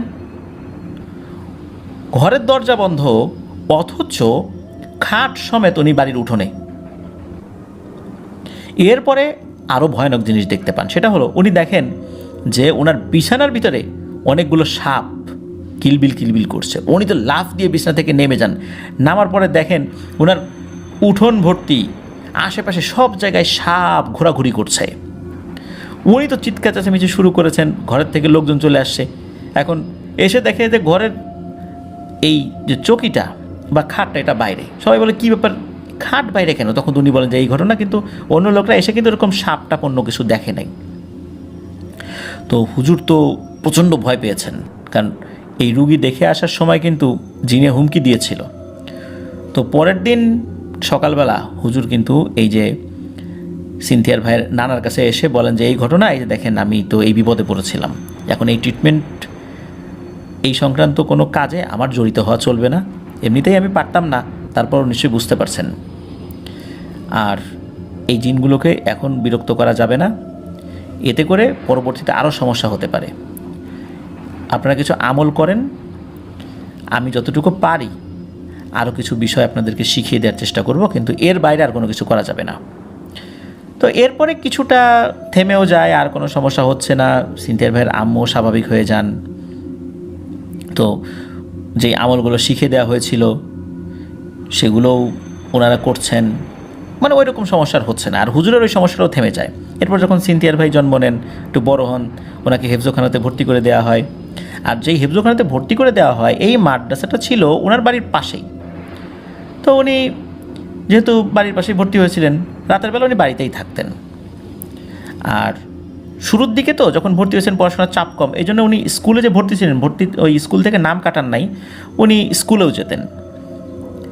তো এইভাবে যখন 4 পারা মুখস্থ হয়ে গেছে, তখন হুজুর বুঝালেন বিশেষ করে সিনথিয়ার ভাইয়ের পরিবারকে যে এখন যেহেতু ভোরবেলা উঠতে হবে, অন্যান্য বাচ্চারা যেভাবে হেফজোখানায় পড়ে তাদেরকে তো ভোরবেলা উঠতে হয়, পড়াশোনার একটা ধারাবাহিকতা আছে, এখন তো বাসায় থাকা চলবে না, এখন মাদ্রাসাতেই রাখাটা জরুরি। তখন পরিবার থেকে বলে হ্যাঁ ঠিক আছে, তাহলে ও মাদ্রাসায় থাক। তো উনি তখন মাদ্রাসায় থাকা শুরু করেন। এখানেও ঘটে অদ্ভুত এক ঘটনা। সেটা হলো উনি নাকি ঘুমের মধ্যেই হাঁটা শুরু করতেন এবং হেঁটে হেঁটে বাড়ির দিকে যাওয়া শুরু করতেন। সবাই তখন চিন্তা করেছিল হয়তো বা ঘুমের মধ্যে হাঁটার অভ্যাস হয়েছে। অনেক সময় বাচ্চারা এরকম হয়, ঘুম থেকে উঠে সোজা হাঁটা শুরু করে, এরকম সমস্যা কিন্তু বাচ্চাদের দেখা যায়। কিন্তু উনি তো মোটামুটি একটু বড়ই হয়েছিলেন, একদম ছোট ছিলেন না, কিছুটা তো বড় হয়েছিলেন, স্কুলে ভর্তি হয়েছিলেন, আবার মাদ্রাসাও যাচ্ছিলেন। শুরুর দিকে কেউ কিছু মনে না করলেও পরবর্তীতে এমন কোনো ঘটনা ঘটে যার প্রেক্ষাপটে পরিবারের সদস্যরা এই বিষয়ে গুরুত্ব দিতে বাধ্য হন। কারণ দীর্ঘদিন তো এই ধরনের কোনো সমস্যা ছিল না। একদিন রাত্রে হঠাৎ করে দেখা গেল এই সিনথিয়ার ভাই নাই। সবার মনে একটাই প্রশ্ন, দরজা ভেতর থেকে লাগানো সত্ত্বেও উনি কিভাবে বাইরে গেলেন? সারা রাত ওনাকে খোঁজা হলো, কোথাও ওনাকে পাওয়া গেল না। ওনাকে না পেত তার পরিবারের সদস্যরা কান্নাকাটি শুরু করে দিয়েছে। সিনথিয়ার ভাইয়ের খোঁজ মেলে এই ঘটনা 2 দিন পর। ওনাদের গ্রাম থেকে 4টা গ্রাম পরে একটা দল, যারা ওই গ্রামের আর কি, 4টা গ্রাম পর একটা গ্রাম, ওই দল হলো ওই গ্রামেরই মানুষ আর কি, তারা রাতেবেলা মাছ ধরার জন্য বের হয়ে দেখে যে উনি রাস্তা দিয়ে হেঁটে যাচ্ছেন। তখন ওরা নাকি বলে যে এই ছেলে তুমি কোথায় যাও? এর মধ্যে কী হয়েছে, ওই দলের মধ্যে একজন আবার সিনথিয়ার ভাইকে চিনত, বিশেষ করে তার পরিবারের সাথে যোগাযোগ ছিল। উনি কোনো কারণে শুনেছিলেন যে এই সিনথিয়ার ভাই হারিয়ে গেছেন। প্রথম দিকে চিনতে পারেন, এরপর হঠাৎ করে দেখে বললো আরে এ তো সিনথিয়ার, ও তো 2 দিন ধরে ওর কোনো খবর নাই, ও এখানে কীভাবে এলো? তখন উনি যখন তার হাত স্পর্শ করেছেন তখন তার সেন্স ফেরত আসে। আসলে উনি এই 2 দিন কোনো সেন্সেই ছিলেন না, উনি যে কোন দিক দিয়ে হেঁটে যাচ্ছিলেন, কী করছিলেন কিচ্ছু বলতে পারেন না। যখন তাকে ধরেছে তখন ওনার হুঁশ আসে। চারদিকে তখন ফজরের আজান দিচ্ছে। তো উনি তো ওই 2 দিন কী হয়েছে কিচ্ছু বলতে পারেন না, কোথায় যাচ্ছেন কী হয়েছেন, উনি তো জানেন উনি মাদ্রাসায় শুয়ে আছেন, এখানে উনি কীভাবে এলেন? তো তখন ওই লোকটি মাছ ধরা বাদ দিয়ে, তার দলের লোকরা মাছ ধরতে যায়, উনি দ্রুত সিনথিয়ার ভাইকে নিয়ে তার বাড়িতে যান। তো অল্প সময়ের, মানে খুব যে বেশিক্ষণ লেগেছে তা না, 4 গ্রাম তো কিছু দূর পরপরই গ্রাম ছিল, মোটামুটি 1 ঘন্টার মধ্যে বাড়িতে পৌঁছেন। সকালবেলা ছেলেকে, মানে সূর্যর আলো ফোটার পর ডাকাডাকি শুরু করেছে যখন এই সিনথিয়ার ভাইকে যিনি নিয়ে এসেছেন, তখন বাড়ির লোকজন দরজা খুলে এই দৃশ্য দেখেছেন, আনন্দে সবাই কান্নাকাটি শুরু করে দিয়েছেন। যে এইভাবে সকালবেলা তাকে দেখতে পাবে এটা তো আসলে কল্পনাতেও ছিল না। তখন ওই লোকটি বলেন যে কীভাবে তাকে উদ্ধার করা হয়েছে, যা আশয় বিষয় সব কিছু বলেন আর কি। তো ওই দিন ওনাকে ভালো একজন হুজুরের কাছে নিয়ে যাওয়া হয় এবং অনেক তদবির করা হয় বেশ সময় ধরে। আল্লাহর অশেষ রহমতে এই সমস্যা থেকে উনি মুক্তি পেয়েছিলেন। তো ওই হুজুর বলেছিলেন যে যেই জিনটা এই সিনথিয়ার ভাইয়ের মাকে আসর করেছিল, ওই জিনটাই নাকি এই সিনথিয়ার ভাইকে নিয়ে গিয়েছিল। আর উনি এই 2 রাত কোথায় ছিলেন, কীভাবে ছিলেন, এই বিষয়ে হুজুরও কিছু বলতে পারে নাই, আর সিনথিয়ার ভাইয়েরও কোনো মনে নেই। তো এরপরে উনি মাদ্রাসায় রাত্রেবেলা থাকতেন না, বাড়িতেই থাকতেন, যেহেতু বাসা কাছাকাছি, বাড়িতে থেকেই উনি সবসময় মাদ্রাসায় ক্লাস করতেন। এভাবেই উনি আল্লাহর রহমতে কোরআনে হাফেজ হয়েছেন। বর্তমানে উনি ঢাকা কলেজ থেকে অনার্স শেষ করেছেন। তবে আল্লাহর রহমতে আর কোনো সমস্যা হয়নি ওনার। তো এটি ছিল ঘটনা। ধন্যবাদ জানাচ্ছি সিনথিয়ার ভাইকে, আপনার নিজের সাথে ঘটে যাওয়া একটি ঘটনা আপনাদের ওয়ার্ল্ডের লিসেনারদের জন্য শেয়ার করেছেন। প্রিয় লিসেনার্স, এখানে একটি কথা, সেটা হচ্ছে যে মেয়েরা বিয়ের সময় গায়ে হলুদ দেওয়ার পর বা গায়ে হলুদ মেখে বা দেওয়ার পর অকারণে বাড়ি থেকে বাইরে বের হতে হয় না। সিনথিয়া ভাইয়ের আম্মু কিন্তু কারণেই বের হয়েছিলেন, অকারণে নয়, কারণ তো চাচা মারা গিয়েছিলেন। কিন্তু দেখেন উনি কবরস্থানের কাছে গিয়েছিলেন। এই জন্য আমাদের মুরব্বীরা যেগুলো বলেন যে অনেকগুলো কথা, যে কথাগুলো আমরা অনেক সময় কুসংস্কার মনে করি, কিন্তু বাস্তবতা কিন্তু এটাই যে সব কথা কুসংস্কার না, আবার অনেকগুলো বিষয় কুসংস্কার রয়েছেন। অনেকগুলো বিষয় কুসংস্কার হিসাবে আমাদের সমাজে আছে যেগুলোর কোনো ভিত্তি নাই বা আদতে এই টাইপের কথা ধর্মেও সাপোর্ট করে না, আর ওইটার যে কোনো খারাপ দিক রয়েছে বা ভালো দিক রয়েছে এইটাও প্রমাণিত হয় না। কিন্তু এই যে ব্যাপারটা যে আমাদের মুরব্বীরা বলেন যে গায়ে হলুদ দেওয়ার পর বাইরে না যেতে, এই ব্যাপারটা কিন্তু এই ঘটনায় আবারও প্রমাণিত হলো যে আসলে সব জিনিসই কুসংস্কার নয়। অনেক জিনিস আমাদের আশেপাশে এখনও ঘোরাফেরা করছে যা আমরা পালন করি না কুসংস্কার মনে করে। যে কোনো সময় সেগুলোর মাধ্যমে আমাদের বিপদ ঘটে যেতে পারে। আল্লাহ আমাদেরকে হেফাজত করুন। প্রিয় লিসেনার্স, চলুন আমরা চলে যাব আমাদের এবারের এপিসোডের পরবর্তী আরও একটি নতুন ঘটনায়। আবারও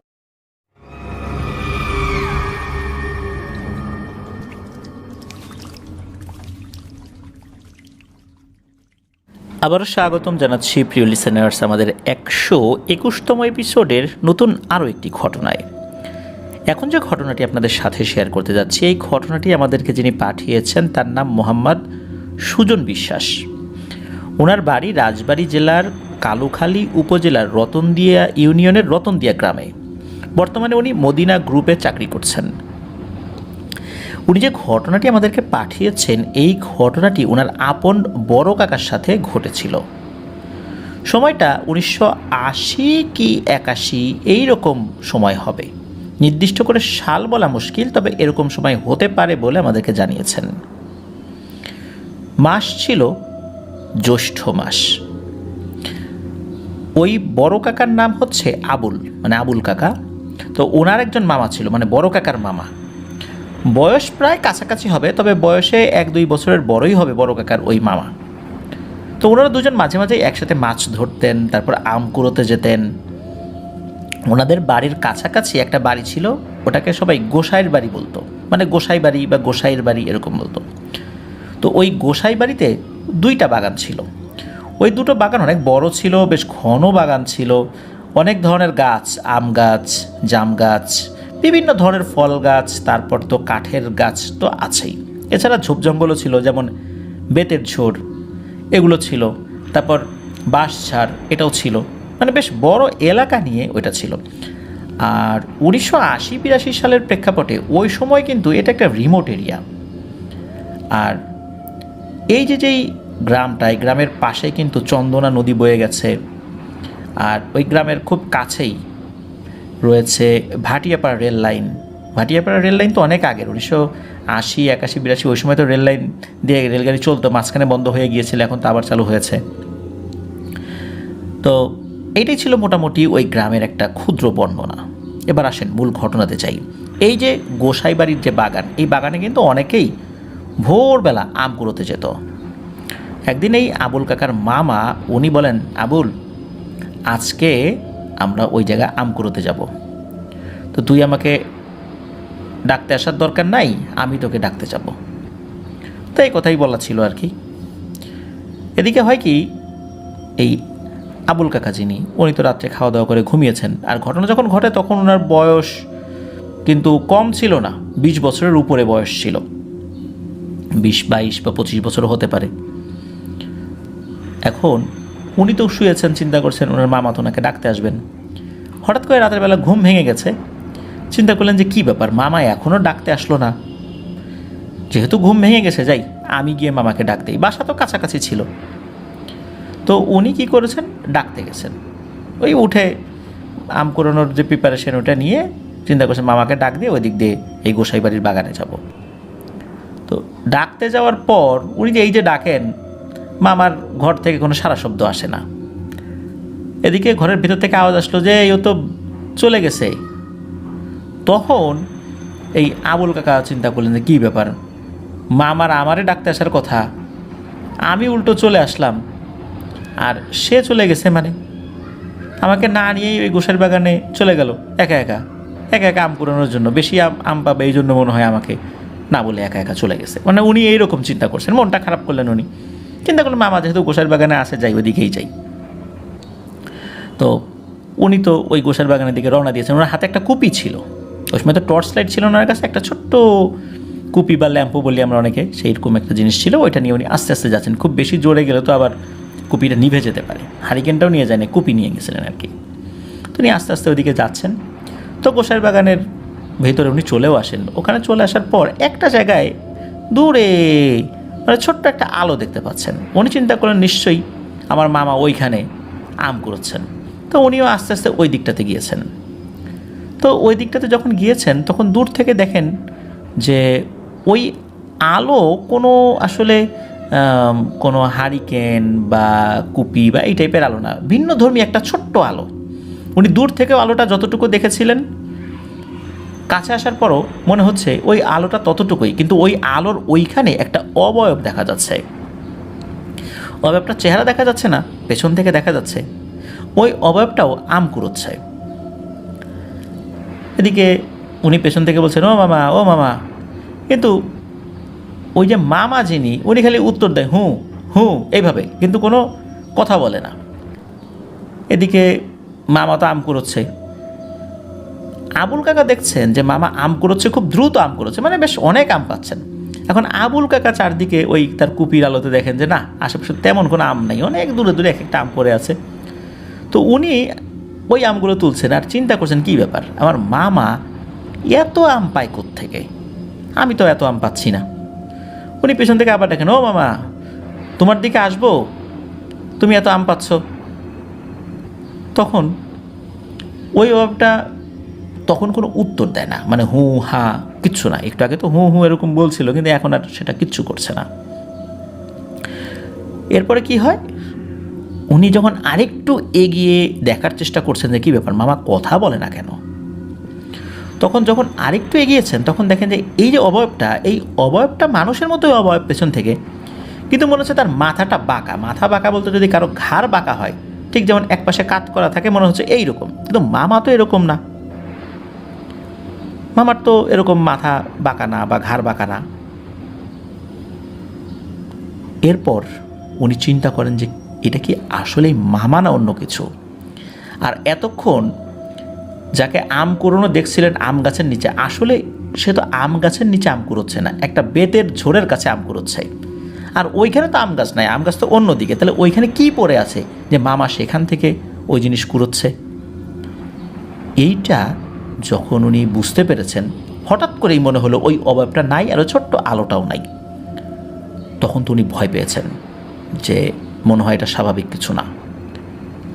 এর মধ্যে কী হয়েছে, হঠাৎ করে প্রচণ্ড জোরে ঝড় শুরু হয়েছে। আসলে ওই সময় কিন্তু ঝড়ের সময় না, আর এমন ঝড় মনে হচ্ছে ওই যে আশেপাশে যে ঝোপঝাড় আছে এগুলো মনে হচ্ছে মাটি থেকে উঠে এসে তাকে জাপটে ধরবে, এমন মনে হচ্ছে। ঝোপঝাড় এইভাবে তার উপর এসে উপড়ে পড়ার মতো অবস্থা দেখে উনি প্রচণ্ড ভয় পেয়েছেন এবং মনে হলো যে এইখান থেকে এক্ষুনি বের হওয়া দরকার।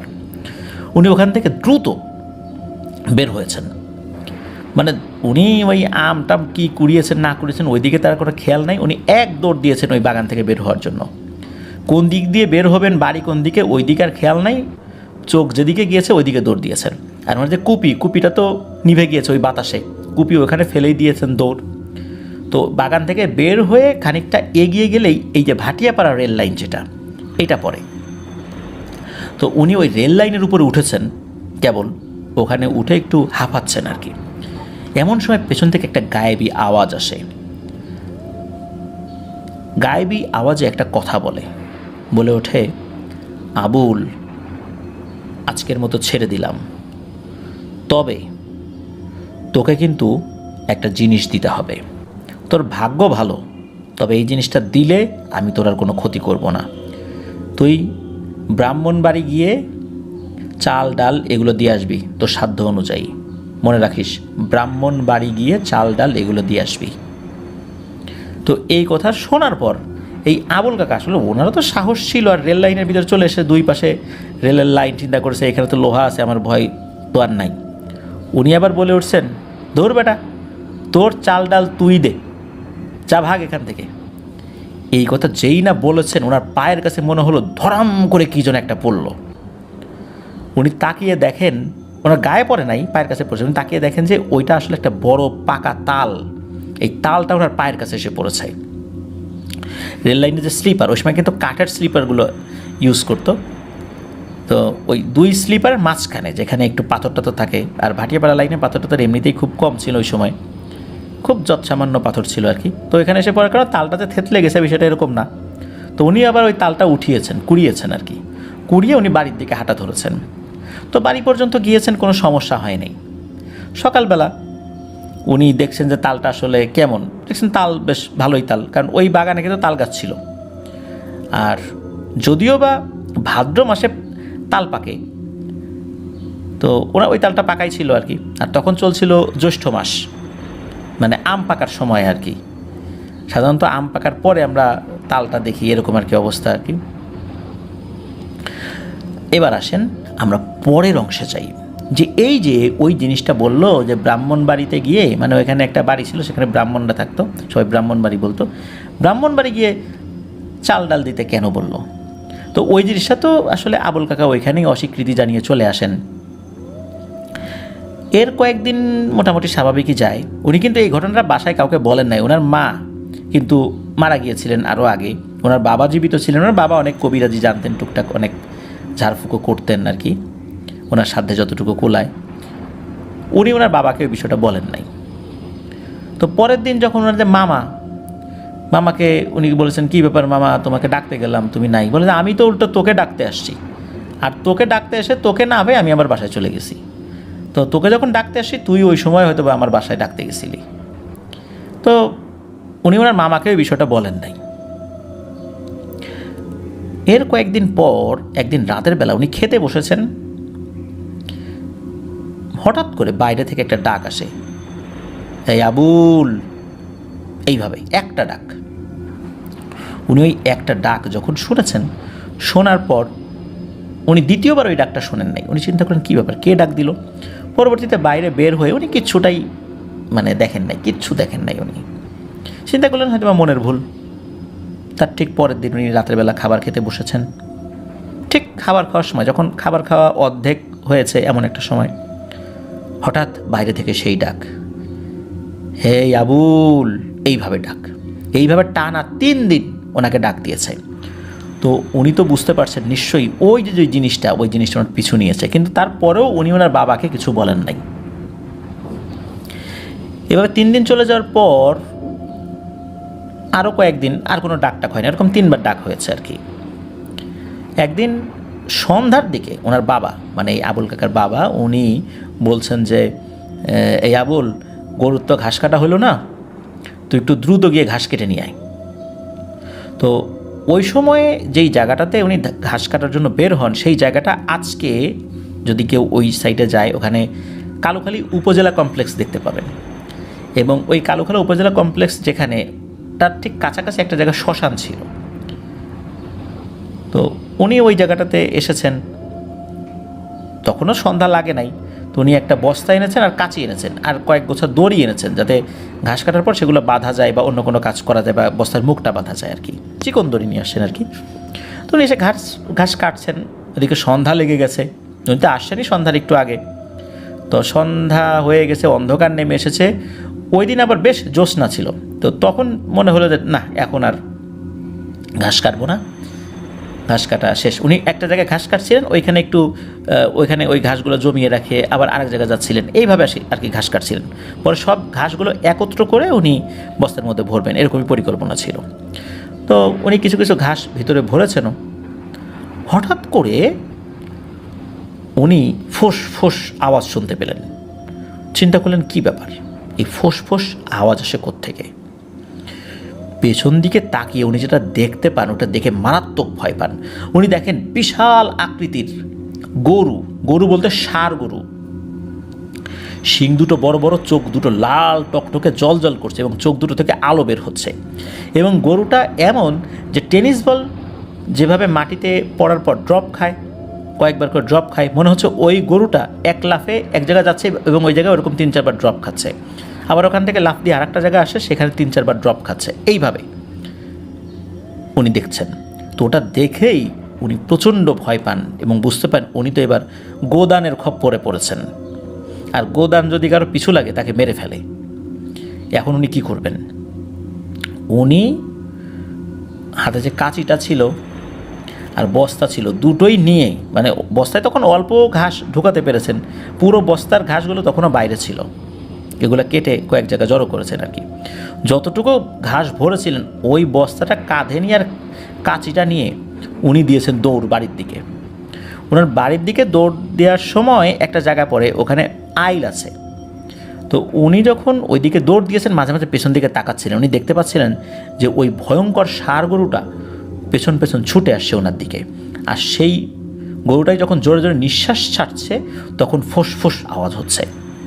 তো উনি তো বাড়ির দিকে যখন দৌড় দিয়ে ওই আইলের কাছে এসেছেন তখন উনি হুমড়ি খেয়ে পড়ে গেছেন।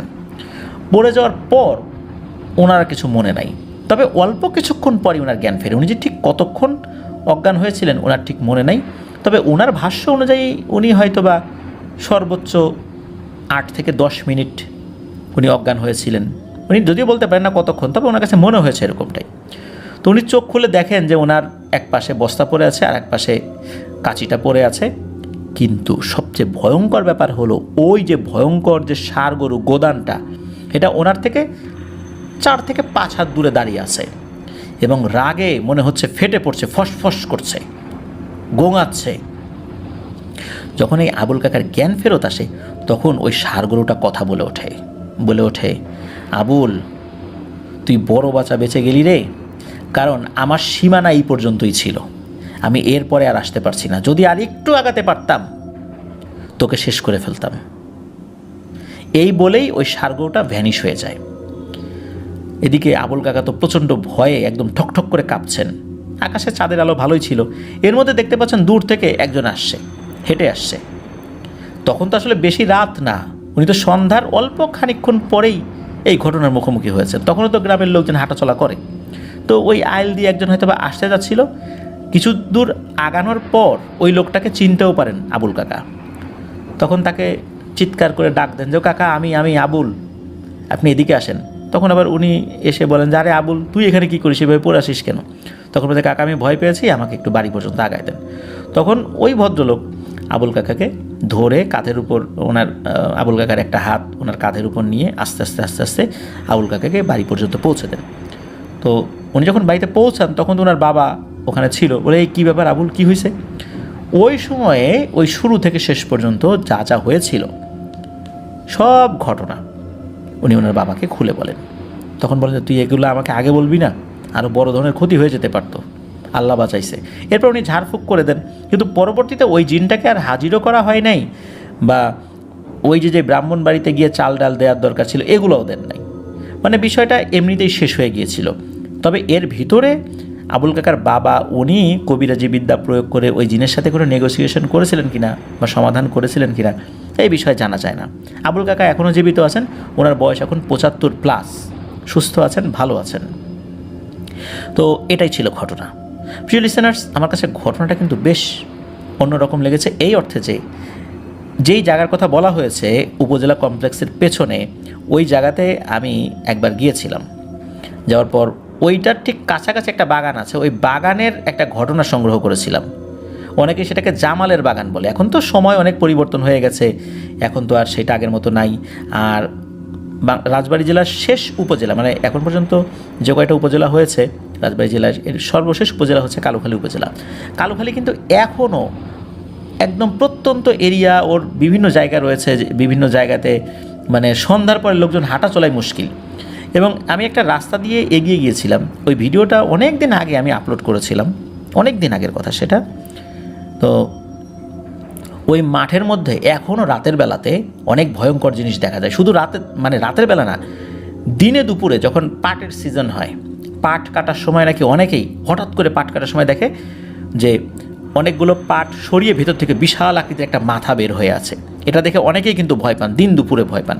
আমি সেই জায়গায় গিয়ে দেখেও এসেছিলাম, যার কারণে এই প্লেসগুলো, আশেপাশের প্লেসগুলো সম্পর্কে আমি যতটুকু জানি যে প্রত্যন্ত এরিয়া ওই জায়গাগুলো, এখন রাস্তাঘাট অনেকটা পাকা হলেও অনেক দূরে দূরে এখন অনেক বাড়ি রয়েছে, যার কারণে ওইখানে অনেক ভয়ের ঘটনাগুলো রয়েছে। এছাড়া আমি কিন্তু এই যে কালোখালী যে উপজেলার পেছনে যে এরিয়া বা কাছাকাছি এরিয়ার বেশ কিছু ঘটনা আমি কিন্তু এর আগেও শেয়ার করেছিলাম। প্রিয় লিসেনার্স, এটি ছিল ঘটনা। ধন্যবাদ জানাচ্ছি মোহাম্মদ সুজন বিশ্বাস ভাইকে। চমৎকার একটি ঘটনা আপনি আমাদেরকে দিয়েছেন। আপনাদের হরওয়াল পরিবারের পক্ষ থেকে আপনাকে ধন্যবাদ, এবং আপনার বড় কাকা যিনি আবুল কাকা উনি এখনও জীবিত আছেন, আমাদের তরফ থেকে তাকে সালাম জানানোর অনুরোধ রইল, তাকে আমাদের সালাম পৌঁছে দেবেন। প্রিয় লিসেনার্স, চলুন আমরা চলে যাব আমাদের এবারের এপিসোডের পরবর্তী আরও একটি নতুন ঘটনায়। আবারও স্বাগতম।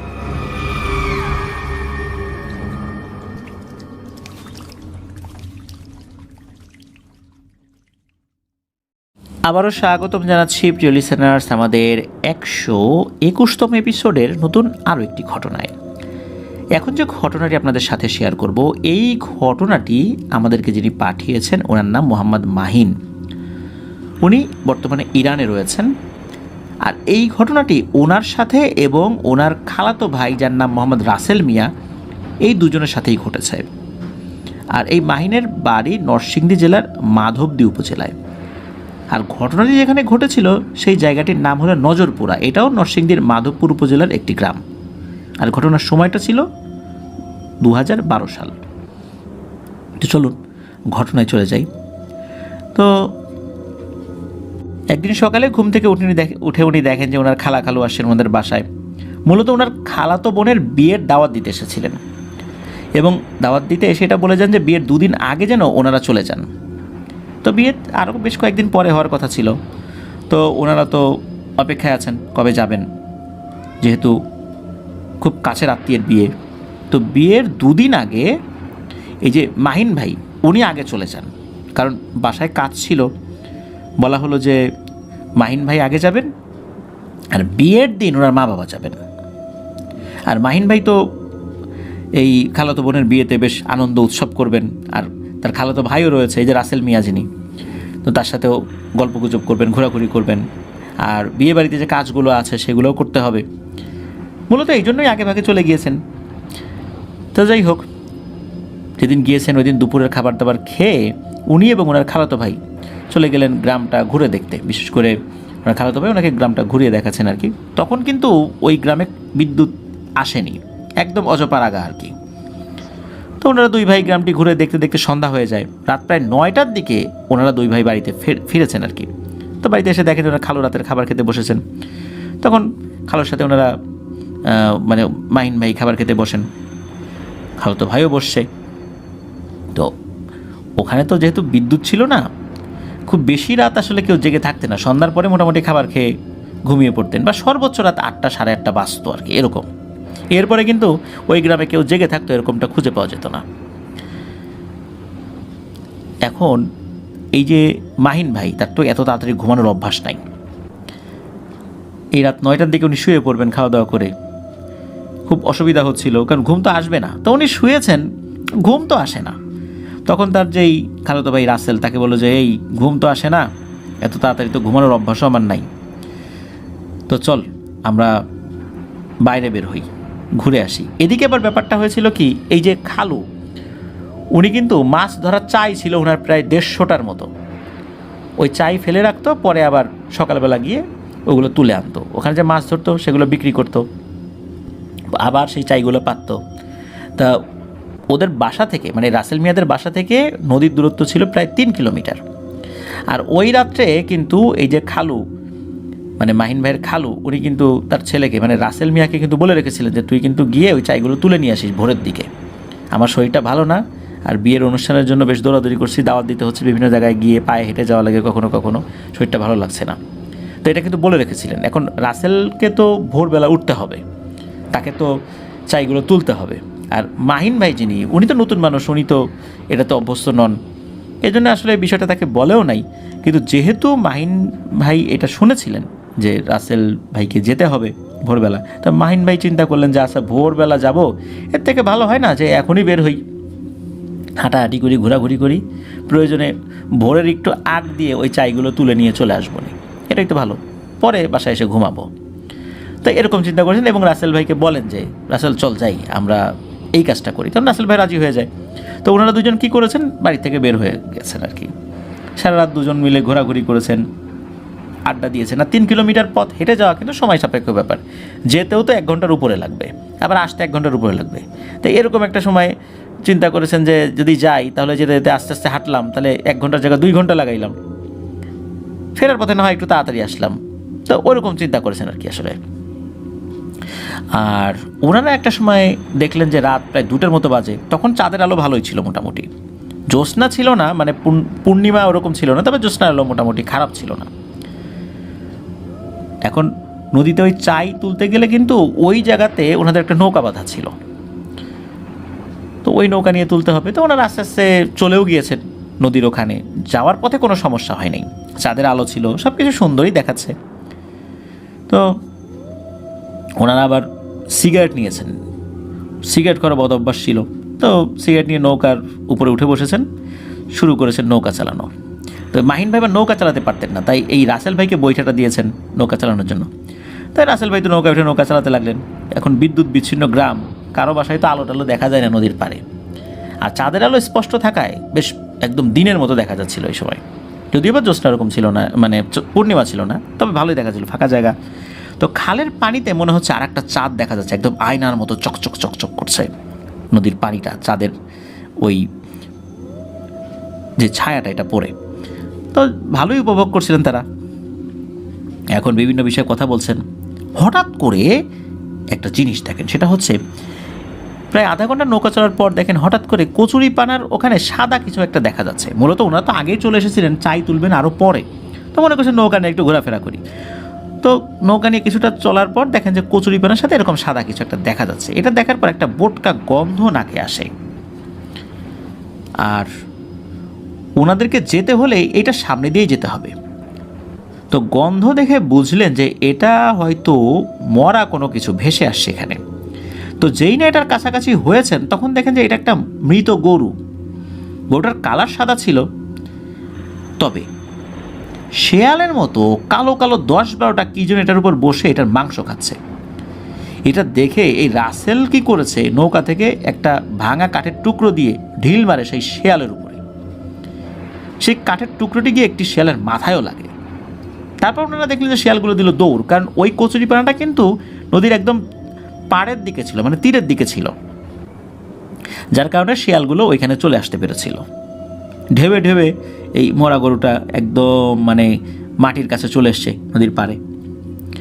তো এখন ওই শিয়ালগুলো তো কোথায় যেন দৌড় দিয়ে চলে গেল, সবই ঠিক আছে, তবে যেই শিয়ালটার মাথায় আঘাত লেগেছে ওইটার বেশি দূরে যেতে পারে নাই, ওই খালের পাড়ে উঠে বসে পড়েছে।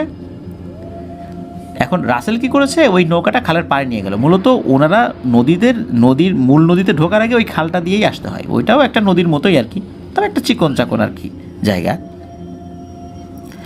তখন একটা ব্যাপার ঘটে, সেটা হলো যে এই রাসেল আবার চিৎকার করে বলছে, কিরে মরা গরু খাচ্ছিলি কেন, আয় আয় মাছ নিবি, মাছ তোদেরকে মাছ দেবো, আয় আয়, এরকমটা বলছে। এরপরে হঠাৎ করে মনে হলো একই কথা কেউ তাদেরকে বলছে, কিরে মাছ তুলতে আসছিস না, মাছ নিবি, তোদেরকে মাছ দেবো, আয় আয়। ওনারা আবার ভয় পেয়ে পিছন দিকে তাকিয়েছেন, কিরে এই কথা কে বললো, দেখেন না কেউ নাই। এটা দেখার পর ওনারা তো আরও ভয় পেয়েছেন। তখন এই যে রাসেল ভাই মাহিন ভাইকে বলছে, এই চল তাড়াতাড়ি বাসায় চলে যাই, অবস্থা ভালো মনে হচ্ছে না, নিশ্চয়ই কোনো একটা বিপদ আপদে পড়তে যাচ্ছে। এরপর ওই নদীর ভেতরে যে মানে ঘোরাঘুরি করবেন এইটা আর ওনাদের আসলে ইচ্ছা করছিল না, যেহেতু ভয় পাচ্ছেন, একটা ঘটনা ঘটেছে, এভাবে ভুতুরে কণ্ঠে তাদেরকে ডাকাডাকি করছে। তখন নৌকার মাথা ঘুরিয়ে ওনারা চলে যাওয়া শুরু করলেন। তো নৌকা চালাচ্ছে রাসেল ভাই, ওই যে খালটা, ওই খালের 3টা মুখ আছে, ওই 3টা মুখে এসেছেন, মানে যেই জায়গাটা 3টা মুখ রয়েছে। তখন হঠাৎ করে ঘূর্ণিঝড়ের মতো কি যেন একটা আসলো এবং এসে নৌকার গায়ে আঘাত করলো, নৌকাটা পানিতে ডুবে গেল, ওরা দুজন তো পানিতে পড়ে গেছেন। কোনো মতে এই রাসেল ভাই আর মাহিন ভাই ওনারা তো তীরে উঠেছেন, তীরের কাছাকাছি ছিল আর কি। পানিতে পড়ার পর কিন্তু কোনো ধরনের কোনো সমস্যা হয়নি, স্বাভাবিকভাবেই ওনারা সাঁতার কেটে খালের উপরে আসেন। তো খালের উপরে উঠে দেখেন যে খালের পাড়ে প্রায় 20 থেকে 25 জন সাদা পোশাক পরিহিত মানুষ, দেখতে সাধারণ মানুষের মতোই, কিন্তু সাধারণ মানুষ থেকে কিছুটা লম্বা আর কি। তবে এমন লম্বা মানুষের মধ্যেও দেখা যায়, যারা বেশ লম্বা টাইপের লোক এরকম দেখে, কিন্তু সবাই একই ধরনের লম্বা, এই আর কি, এটাই হলো ব্যতিক্রম। তো লোকগুলো দাঁড়িয়ে আছে, তাদের সামনে একটা খাটিয়া, সেই খাটিয়াতে একটি লাশ রয়েছে। ওরা তো একটু সাহস পেলেন মনে। তারপর ওনাদের কাছে গিয়ে সালাম দিলেন।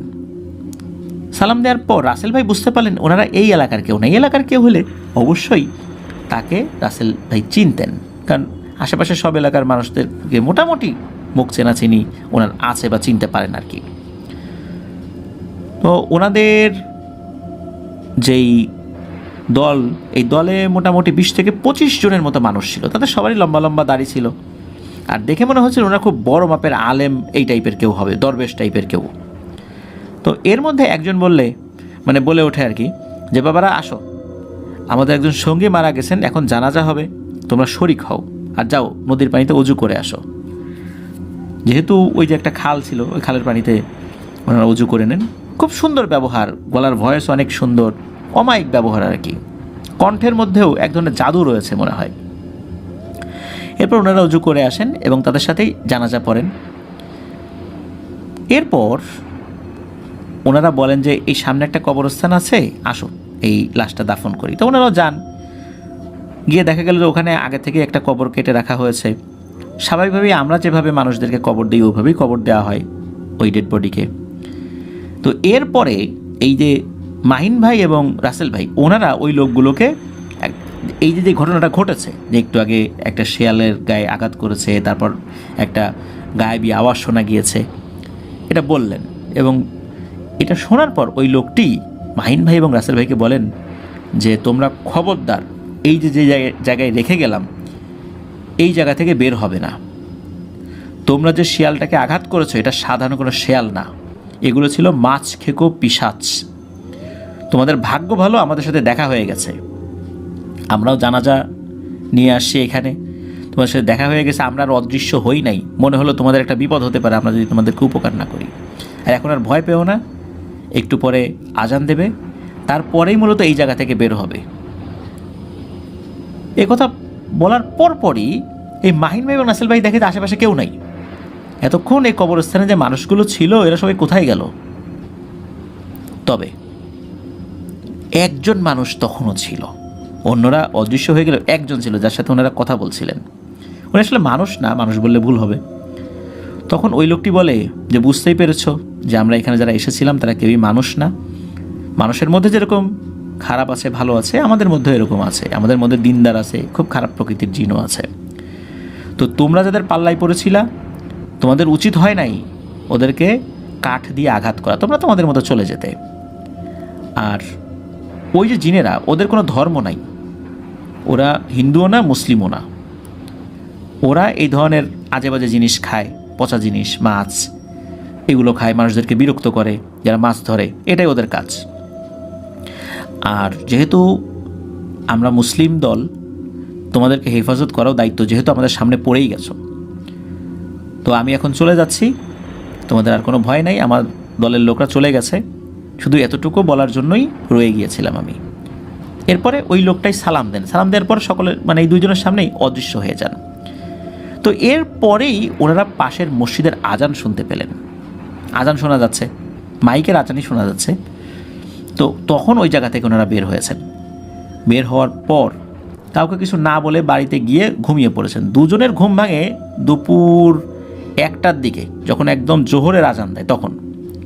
তখন রাতের বিষয় নিয়ে দুজন ভাবছেন। তখন ভাবলেন যে বাড়ির সবাইকে বিষয়টা বলবেন। কিন্তু এখানে ঘটে আরও একটি অবাক করা ঘটনা। সেটা হচ্ছে ওনাদের তো রাতের বেলা ওই চাইগুলো থেকে মাছ আনার কথা ছিল, চাইগুলো নিয়ে আসার কথা ছিল, কিন্তু ওনারা জানতে পারলেন যে ওই চাইগুলো নাকি খুব সুন্দর করে গুছিয়ে রাখা হয়েছে, আর অনেক মাছও পাওয়া গেছে। এবং সকালবেলা এই মাহিন ভাইয়ের খালু ঘাটে গিয়ে দেখে নৌকাটাও খুব সুন্দর করে বাঁধা, আবার নৌকাতেও মাছ লাফালাফি করছে। এরপর আর কি মাহিন ভাইয়ের খালু ওনাদেরকে আর ঘুম থেকে না ডাক দিয়ে ওই মাছগুলো নিয়ে বাজারে চলে যান এবং ওনাদের কাজের খুব প্রশংসা করলেন যে ওনারা নাকি খুব ভালো করে আবার পুনরায় চাই পেতে দিয়ে এসেছেন, মাছগুলো খুব সুন্দর করে খুলেছেন। তখন আর এই বিষয়টা ওনারা আর কাউকে বলেন নাই। তবে অদ্ভুত ব্যাপার হলো এই বিষয় নিয়ে যে ওনাদের পরবর্তীতে কোনো সমস্যা হবে এমন ধরনের কোনো সমস্যাও হয়নি। আল্লাহর অশেষ রহমতে কোনো ধরনের কোনো তদবির ঝাড়ফুঁক কোনো হুজুর দেখানো ছাড়াই ওনারা এই সমস্যা থেকে স্বাভাবিকভাবে নিষ্কৃতি পেয়েছিলেন। তবে কেন এমনটা হলো? কেন ওই মেছো পিশাচ যেটার মাথায় আঘাত করা হয়েছিল ওটা নাকি মারা গিয়েছিল, কেনই বা তাদের উপর পুনরায় আর আক্রমণ করা হয়নি? আমরা কিন্তু এই ধরনের ঘটনা শুনি, ওদের গায়ে আঘাত করলে ওরা আসে, মারতে আসে। তাহলে কি এমন হয়েছে এই ভালো জিনগুলো যেহেতু তাদের সঙ্গ দিয়েছিল এই কারণেই ওরা আসেনি? বা অনেক কিছুই হতে পারে, এটাও এক রহস্যময় ব্যাপার হয়েই রয়ে গেল। কেন তাদেরকে ক্ষতি করলো না? যাই হোক, যেহেতু করেনি, আল্লাহর অশেষ রহমতে বলতেই হবে তাদের ভাগ্য সত্যিই ভালো, আল্লাহ রহম করেছেন। তা না হলে আমরা এরকম অনেক ঘটনা দেখি, সামান্য আঘাত করছে এই জন্য প্রাণ পর্যন্ত তারা নিয়ে নিচ্ছে, কোনোভাবেই তাদেরকে নিবৃত করা যায় না। তো ধন্যবাদ জানাচ্ছি মাহিন ভাইকে, ইরান থেকে আপনি ঘটনা পাঠিয়েছেন, অনেক ব্যস্ততার মধ্যে ঘটনা পাঠিয়েছেন বলে আপনাকে অসংখ্য ধন্যবাদ জানাচ্ছি। আমাদের প্রায় প্রতিটি এপিসোডে অধিকাংশ, প্রায় বলতে বলছি যে অধিকাংশ এপিসোডগুলোতেই কমপক্ষে একজন রেমিটেন্স যোদ্ধা ভাইয়ের ঘটনা বা প্রবাসী ভাইদের ঘটনা কিন্তু আমরা রাখার চেষ্টা করি। সবসময় পারি না, তবে অধিকাংশ ক্ষেত্রেই যে চেষ্টা করি এবং অধিকাংশ ক্ষেত্রে মানে আমরা সেটা সক্ষম হই, যেহেতু আপনারা অনেক ঘটনা পাঠান। তা আশা করব যে ইনশাল্লাহ আপনারা এভাবেই প্রবাস জীবন থেকে আমাদেরকে কষ্ট করে হলেও ঘটনা পাঠাবেন এবং আপনাদের প্রতি শ্রদ্ধা জানিয়ে প্রত্যেকটা এপিসোডেই আমরা চেষ্টা করব প্রবাসী ভাইদের একটি ঘটনা রাখার জন্য। যদি কোনো এপিসোডে না পারি পরের এপিসোডে অবশ্যই থাকবে ইনশাল্লাহ, বা এভাবে রাখার আমরা চেষ্টা করব। কথা দিতে পারবো না, এটা নির্ভর করবে আপনারা কীভাবে ঘটনা পাঠাচ্ছেন তার উপরে। আমাদের জায়গা থেকে ইনশাল্লাহ আমরা চেষ্টা অব্যাহত রাখবো। প্রিয় লিসেনার্স, চলুন আমরা চলে যাব আমাদের এবারের এপিসোডের পরবর্তী আরও একটি নতুন ঘটনায়। আবারও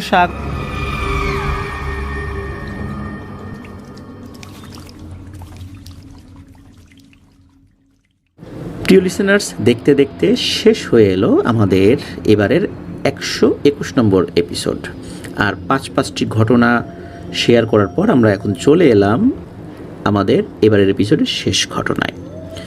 এই ঘটনাটি খুবই অন্যরকম, শিক্ষণীয়, রহস্যময় এক ঘটনা। এই কারণেই এই ঘটনাটির নাম আমরা দিয়েছি জীবন রহস্য। চলুন শুনে আসি আসলেই জীবনের রহস্যটা কী ছিল। ঘটনাটি আমাদেরকে পাঠিয়েছেন মোহাম্মদ তারেক। উনি গাজীপুরের চৌরাস্তা এলাকায় থাকেন। তো ঘটনাটি যখন ঘটে তখন সময়কাল 2015, আর ওই 15 সালেই উনি মূলত একটা ঘটনার প্রেক্ষাপটে ঘটনাটি সংগ্রহ করতে পেরেছিলেন। তো সেই প্রেক্ষাপটটা আগে বলি। সেটা হচ্ছে যে ওনার বাবা একজন মসজিদের ইমাম এবং দাওরাই হাদিস পাশ করা মাওলানা, কিন্তু উনি ওই সময়টাতে ধর্মকর্ম করতেন না। স্বাভাবিক জীবনযাপন বলতে যেটা বোঝায় আর কি, যে উনি ওনার মতো করে চলতেন আর কি, কোনো ধর্মীয় অনুশাসনের মধ্যে উনি থাকতে চাইতেন না। কিন্তু একটা ধার্মিক পরিবারের ছেলে হয়ে এরকম চলবেন, এটা তো আসলে পিতামাতা মেনে নিতে পারেন না। যার প্রেক্ষাপটে ওনার বাবা স্থানীয় তাবলিগ জামাতের এক আমিরের সাথে কথা বলে অনেকটা জোর করেই এই তারেক ভাইকে তাবলিগ জামাতে পাঠিয়ে দেন। তো ওনারা বুড়ির বাজার মসজিদ থেকে জামাত বের হয়েছিলেন আর কি। তো জামাতে আসার পর আসলে সকলের ব্যবহার অনেক ভালো ছিল। আর উনি তো আসলে আগে কখনো তাবলিগ জামাতে যান নাই, যার ফলশ্রুতিতে ওই পরিবেশগুলো ওনার কাছে অন্যরকম লাগলেও সবার এইরকম আন্তরিক আচরণ, খুব ভালো কথাবার্তা, দিনী আলোচনা, জিনিসগুলো ওনার কাছে খুব ভালো লাগে। তো উনিও আস্তে আস্তে ওই পরিবেশটায় অভ্যস্ত হয়ে যান এবং ভালো লাগতে থাকে। এই মসজিদ থেকে ওই মসজিদ এভাবে যেতে থাকেন, আমরা যেভাবে দেখি আর কি। তো ওখানে যাওয়ার পর ওনার এক সাথী ভাই, যার নাম হচ্ছে হাবিব, মোহাম্মদ হাবিব। এই হাবিব ভাইয়ের বাবা খুবই প্রভাবশালী একজন ব্যক্তি, পলিটিক্যাল পারসন। তো আমরা স্থানটা বলছি না, বললে অনেকে চিনে ফেলবেন, এই জন্য আসলে, কারণ তার বাবা এখনও একজন রানিং পলিটিশিয়ান ব্যক্তি, স্টিল নাও এখনও আছেন, এই রাজনৈতিক পট পরিবর্তনের পরেও এখনও রয়েছেন। তো টাকা পয়সা আসলে কোনো ব্যাপার না। এই যে হাবিব ভাই, উনি তো এই পরিবারের এই ক্ষমতা, দাপট, টাকা পয়সা, এই জন্য ওনার ভিতরে বেশ পরিবর্তন চলে এসেছিল। মানুষকে কষ্ট দেয়া, চাঁদাবাজি করা, এই জিনিসগুলো ছিল তার নিত্য নৈমিত্তিক ব্যাপার। মানুষকে উনি কখনো মানুষই মনে করতেন না, আর কাউকে যে মানতে হবে, তার কথা শুনতে হবে, এই বিষয়গুলো আসলে উনি পছন্দ করতেন না। শুধু এই বিষয়ের মধ্যেই যে ব্যাপারগুলো সীমাবদ্ধ ছিল তা কিন্তু নয়। একজন টিজার হিসাবে বা মহিলাদের উত্ত্যক্তকারী হিসাবেও এলাকায় তার কুখ্যাতি ছড়িয়ে পড়ে। এলাকার মেয়েরা তার উৎপাতে রাস্তা দিয়ে চলাচল করা তাদের জন্য অত্যন্ত কঠিন হয়ে গিয়েছিল। আর সবাই মুখে মুখে তাকে সম্মান করলেও বা মনে মনে কিন্তু সবসময় অভিশাপ দিত। তবে ওই অভিশাপ বা বদদোয়া এগুলো আসলে ওনার কোনো কিছু অনুভূত হতো না, উনি অনুভবই করতেন না সেগুলো। মনে মনে খুশিই হতেন যে মানুষ আমাকে ভয় পাচ্ছে। আর দাম্ভিকতা তার ছিল আকাশচুম্বী। এভাবেই উনি কাজ করে যাচ্ছিলেন। এদিকে ছেলের বিভিন্ন অপকর্মের কারণে বাবার বদনাম হলেও একমাত্র ছেলে তো, তাকে আসলে কিছুই বলতেন না মা বাবা। এই জন্য বিভিন্ন ধরনের অপকর্ম অন্যায় করেও বারবার পার পেয়ে যেতেন, থানা পুলিশের বিভিন্ন ঝামেলাগুলো এড়িয়ে যেতে পারতেন। তো একদিন ঘটে একটি ঘটনা। উনি একটা ক্লাবে গিয়েছিলেন, সেই ক্লাবে আনন্দ উৎসব করে বাড়িতে ফিরছিলেন। তো রাত তখন 12টার একটু বেশি বাজে আনুমানিক। তো ওনার মা তো ওনাকে খুব বকাবকি করেছেন, এত রাত্রে কেন এসেছে, আরও আগে কেন আসেনি, আর এইভাবে মানুষের বদদোয়া নিচ্ছে, নালিশ করে যায় প্রতিদিন, থানায় নালিশ, এলাকায় নালিশ।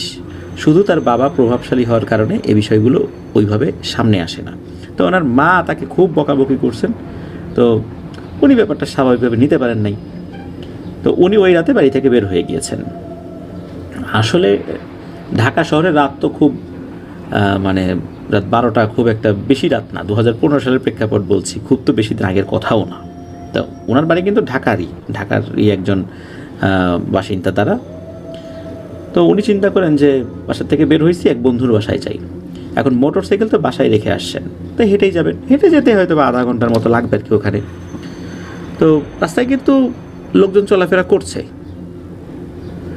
তো একটা সময় উনি ওনার বন্ধুর বাসার কাছাকাছি চলেও আসেন।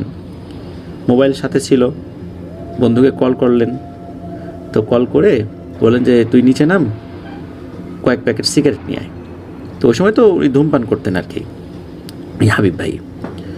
তো এদিকে বন্ধু আসার পর নিচেই বিভিন্ন গল্প টল্প করতে রাত 2টোর মতো বেশি, 2টোরও বেশি বেজে যায় আর কি। তো ওই জায়গায় একটা সরকারি কলেজ রয়েছে, আর ওইদিকে দোকানপাট খোলাই থাকে অনেক রাত পর্যন্ত, এমনকি সারা রাতও খোলা থাকে। আর ওই জায়গাটায় যেতে একটি অনেক পুরনো কবরস্থান পড়ে। তো আশেপাশের সব জায়গায় লোকজন চলাচল করলেও ওই কবরস্থানের ওই জায়গাটাতে লোকজন খুব কম চলাচল করত। তো একসময় ওনার বন্ধু বললেন যে দোস্ত, আমার কাছে তো টাকা নাই, টাকা নিয়ে নামি নেই, তো এক কাজ কর, তুই সিগারেট নিয়ে আয়, আমি ঘরে ঢুকে একটু রুমটা রেডি করি, তুই হঠাৎ করে আসবি, আগে তো বুঝি নেই, আমি রুমটা রেডি করি, তুই সিগারেট নিয়ে নিচে এসে দাঁড়া, আমি আবার নিচে নেমে আবার তোকে নিয়ে আসছি। তো ঠিক আছে। তো উনি আবার ওই দিক থেকে হাঁটা শুরু করেছেন।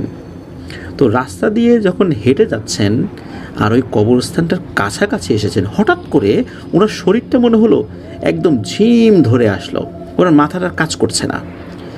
আরও কয়েক কদম উনি আগালেন, এরপরে ওনার শরীরটা ঝাঁকুনি দিয়ে ওঠে।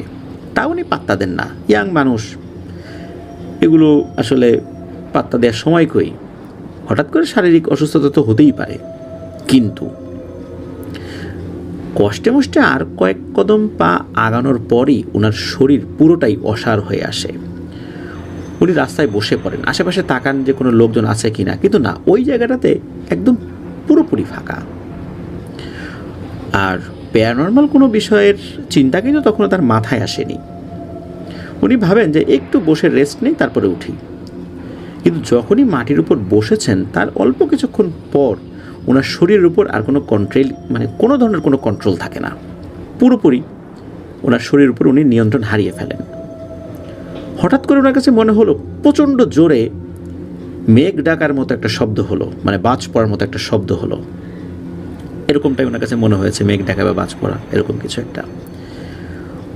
তখন ওর কাছে মনে হলো আশেপাশে কোথাও মনে হয় আলোর ঝলকানি হলো, মানে বিজলি পড়লো এরকম কিছু একটা, কিন্তু আকাশ তো পরিষ্কার। এইবার তো উনি থতমত খেয়ে যান। উনি উঠতে পারছেন না, শরীরের উপর কোনো কন্ট্রোল নেই, কি করবেন উনি? হঠাৎ করে উনি খেয়াল করেন উনি যেই জায়গায় বসে আছেন সেই জায়গাটা ভূমিকম্প হচ্ছে, প্রচণ্ড জোরে কাঁপছে এবং ওই জায়গাটা নৌকার মতো দুলছে। এর অল্প কিছুক্ষণ পর উনি খেয়াল করেন হ্যাঁ, কাঁপাকাঁপি থেমে গেছে, কিন্তু উনি কোথায় আছেন? উনি যে জায়গায় বসে আছেন সেটা তো উনি চিনতে পারছেন না, কোথায় উনি? হঠাৎ করে দেখা গেল কিছু মানুষ তার কাছে আসছে। উনি একটু ভরসা পেলেন যে যাক, কিছু লোকজন আসছে, একটু স্বস্তি পেয়েছেন আর কি। কিন্তু এই মানুষগুলো এক দৃষ্টিতে দেখছে ওনাকে, কিছু বলছে না। আবার উনি কিছু বলতে যাবেন সেটাও পারছেন না, কারণ শরীরের উপর ওনার কোনো কন্ট্রোল নাই। লোকগুলোর দিকে তাকানোর পর উনি ভালো করেই বুঝতে পারলেন এই লোকগুলো তার দিকে তাকিয়ে এমনভাবে রাগান্বিত ভাব দেখাচ্ছে, মনে হচ্ছে তার রেগে ফেটে যাচ্ছে, এখনই ওনাকে গিলে খেয়ে ফেলবে এমন একটা অবস্থা। লোকগুলো দেখতে স্বাভাবিক মানুষের মতোই ছিল। এদিকে হঠাৎ করে ওই লোকগুলো কি করেছে, একটা দড়ি দিয়ে ওনাকে বাধা শুরু করেছে। কিন্তু উনি যে বলবেন যে আপনারা কারা, আমাকে কোথায় নিয়ে যাচ্ছেন, কোনো কিছুই বলতে পারছেন না। দড়ি দিয়ে বাঁধলো, এরপর ওই লোকগুলো তাকে টেনে হিঁচড়ে কোনো একটা জায়গার দিকে নিয়ে যাচ্ছে, অচেনা এক জায়গায়। উনি অনেক জোরে চিৎকার করছেন কিন্তু কোনো আওয়াজই বের হচ্ছে না মুখ দিয়ে। এবার উনি মারাত্মক ভয় পেয়েছেন। মূলত এটা জিন ভূতের ভয় না, উনি ধারণা করেছেন ওনার বাবার প্রতিপক্ষ তাকে হত্যা করতে চায়। আবার উনিও তো মানুষকে কম কষ্ট দেন নাই, তারাও তো এখানে আক্রমণ করতে আসতে পারে, এটাই স্বাভাবিক। কিন্তু না, লোকগুলো নিয়ে যাচ্ছে এবং এমন ধরনের শব্দ করা শুরু করছে, মনে হচ্ছে যে তাদের ক্রোধ এমন পর্যায়ে পৌঁছেছে এবং ক্রোধের যে শব্দগুলো বের হচ্ছে তাতে মনে হচ্ছে আকাশ বাতাস ফেটে যাচ্ছে। আর তারা অচেনা ভাষায় কথা বলছে মাঝে মাঝে। তারা তাকে টেনে হিঁচড়ে কবর জাতীয় জিনিসের আশেপাশে নিয়ে যাওয়া হয়, তো একটু উঁচু কবরগুলো যেরকম হয় ওই রকম আর কি। এরপর বিভিন্ন জায়গা থেকে অনেক লোক আসা শুরু করলো, তাদের সবার হাতে লাঠি, মুগুর, এই টাইপের জিনিস আর কি। এবার মূলত উনি জিন ভূতের ভয় পেয়েছেন, আর ওই লোকগুলো তাকে আঘাত করা শুরু করলো। মাত্র কয়েকটা আঘাত করার পর ওনার কিচ্ছু মনে নেই, উনি জ্ঞান হারিয়ে ফেলেছেন। জ্ঞান আসলে দেখা গেল উনি সাভারের এনাম মেডিকেল কলেজ হসপিটালে ভর্তি রয়েছেন। ওনার আশেপাশে অনেক আত্মীয় স্বজন, সবাই তার দিকে তাকাচ্ছে আর কাঁদছে। তো উনি যখন একটু সুস্থ হন এবং জিজ্ঞেস করেন কী হয়েছে, তো তারা যেটা বলেছেন এটা শোনার পর নিজেকেও বিশ্বাসই করতে পারেন নাই। উনি নাকি মানে হাবিব ভাই 2 মাস লাইফ সাপোর্টে এই হসপিটালে ভর্তি রয়েছেন। এটা শোনার পর উনি তো তাজ্জব বনে যান, কি বলে সবাই। এরপর ওই ঘটনাটা সকলকে খুলে বলেন। ওনার বাবা একজন হুজুরকে নিয়ে আসেন, ঝাড়ফুঁক করেন, চলে যান হুজুর। কিন্তু ঘটনা কি শেষ? না, ঘটনা শুরু এখান থেকে। উনি হসপিটাল থেকে সুস্থ হয়ে বাসায় ফেরত আসেন, আগের মতো স্বাভাবিক জীবনে ফেরত আসেন। কিন্তু স্বাভাবিক জীবনে ফেরত আসতে ওনার স্বাভাবিক জীবন তো ছিল মানুষকে নির্যাতন করা, কষ্ট দেয়া, চাঁদাবাজি করা, মহিলাদেরকে উত্ত্যক্ত করা, এই তো। উনি ওই জীবনেই আবার ফেরত আসেন। একটা জায়গায় চাঁদা তুলতে গিয়েছেন। তো চাঁদা তুলতে যাওয়ার পর সেখানে লোকজন আশেপাশে বলা বলি করছিল যে দেখ দেখ, লোকটা মৃত্যুর মুখ থেকে ফেরত এসেও শিক্ষা হলো না, এখনও আবার আগের কাজই শুরু করেছে। আসলে মানুষকে যদি আল্লাহ হেদায়েত না দেয় কখনো কেউ হেদায়েত প্রাপ্ত হয় না। ওর মনে হয় হেদায়েত নাই কপালে, এই টাইপের কথা আশেপাশে বলছিল।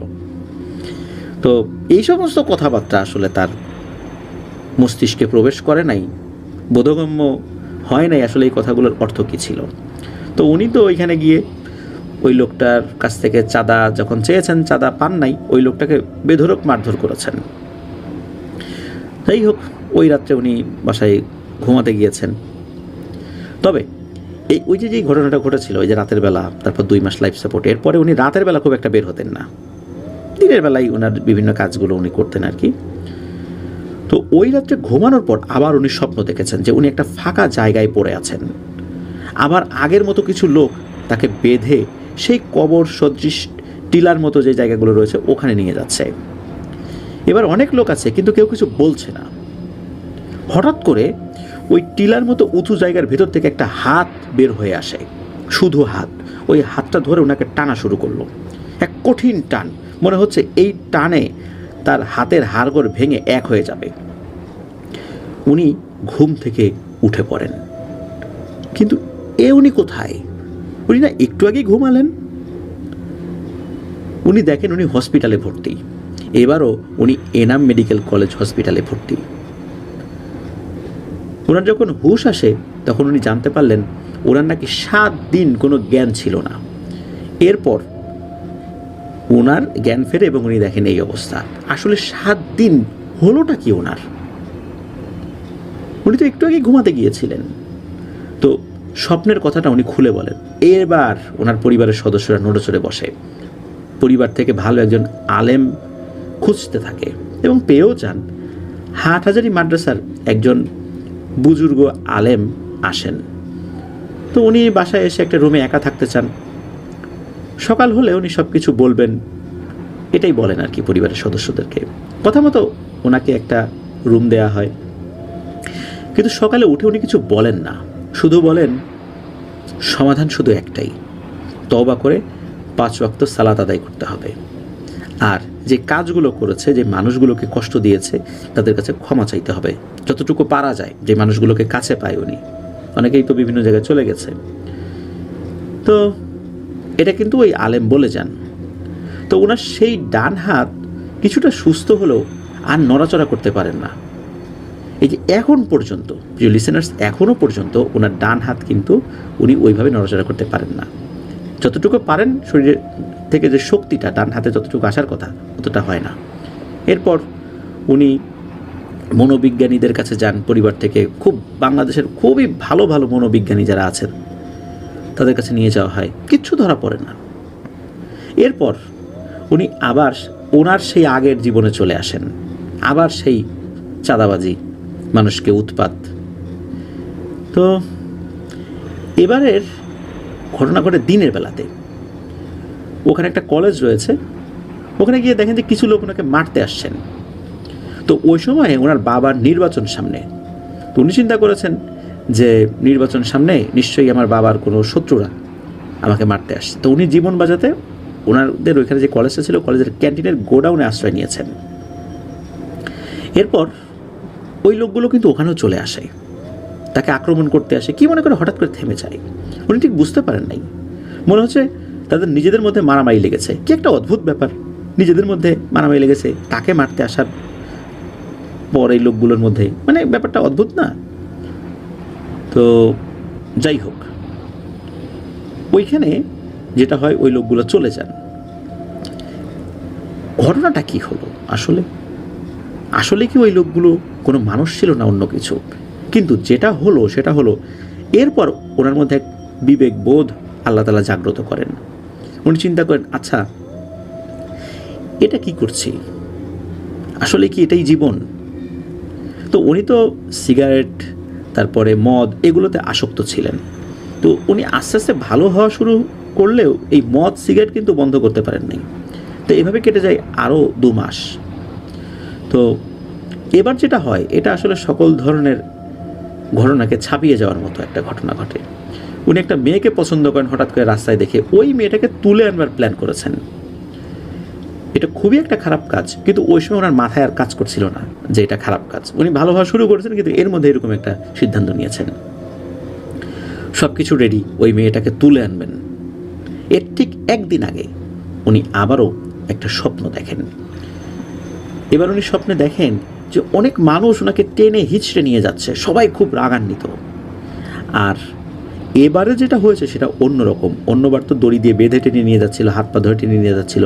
এবার উনি দেখতে পান ওনার জিহ্বাটা অনেক বড় হয়ে গেছে, আর ওনার জিহ্বা ধরে টানতে টানতে নিয়ে যাচ্ছে, আর সবাই তাকে খুব পেটাচ্ছে। তো উনি ঘুম থেকে উঠে দেখেন যে আশেপাশে অন্ধকার, কিন্তু আশেপাশে অনেকে শুয়ে আছেন। উনি দেখতে পান যে উনি যেখানে আছেন সেটা মনে হচ্ছে আইসিইউ জাতীয় কোনো কিছু, অনেক রোগী আছেন আশেপাশে। তো ওনার যখন জ্ঞান ফেরে আশপাশ থেকে নার্সরা চলে আসে, সবাই কথা বলা বলি শুরু করে, এই জ্ঞান ফেরত আসছে, জ্ঞান ফেরত আসছে। দ্রুত আত্মীয় স্বজনদেরকে খবর দেওয়া হয়। বিশেষ করে আইসিইউতে তো উনি তখন একা ছিলেন। একা ছিলেন বলতে ওনার আত্মীয় স্বজন কাছে ছিল না, অন্য রোগীরা ছিল আর কি আইসিইউতে। ওই রাত্রেই তার আত্মীয় স্বজন খবর পেয়ে দ্রুত চলে আসে, বা হসপিটালে যারা ছিলেন আর কি একটু দূরে ছিলেন। উনি জানতে পারেন উনি 3 মাস কোমায় ছিলেন, মানে অজ্ঞান অবস্থায় ছিলেন। আসলে ব্যাপারটা কি হচ্ছে ওনার সাথে। এরপর ওনাকে বাসায় নিয়ে আসা হয়। আত্মীয় স্বজনরা সবাই খুব নড়েচড়ে বসে, যে ঘটনাটা কি হচ্ছে, এটা তো কোনো স্বাভাবিক ঘটনা না। তো ওনার বাবা একজন প্রভাবশালী ব্যক্তি হয়, বাংলাদেশের বিখ্যাত একজন পীর সাহেবকে অনেক অনুরোধ করে তাকে বাড়িতে নিয়ে আসেন। তিনি সাথে আরও 60 জন আলেমকে নিয়ে আসেন। তার বাবা এবং তাদের পরিবার থেকে যথেষ্ট সম্মান করা হয়।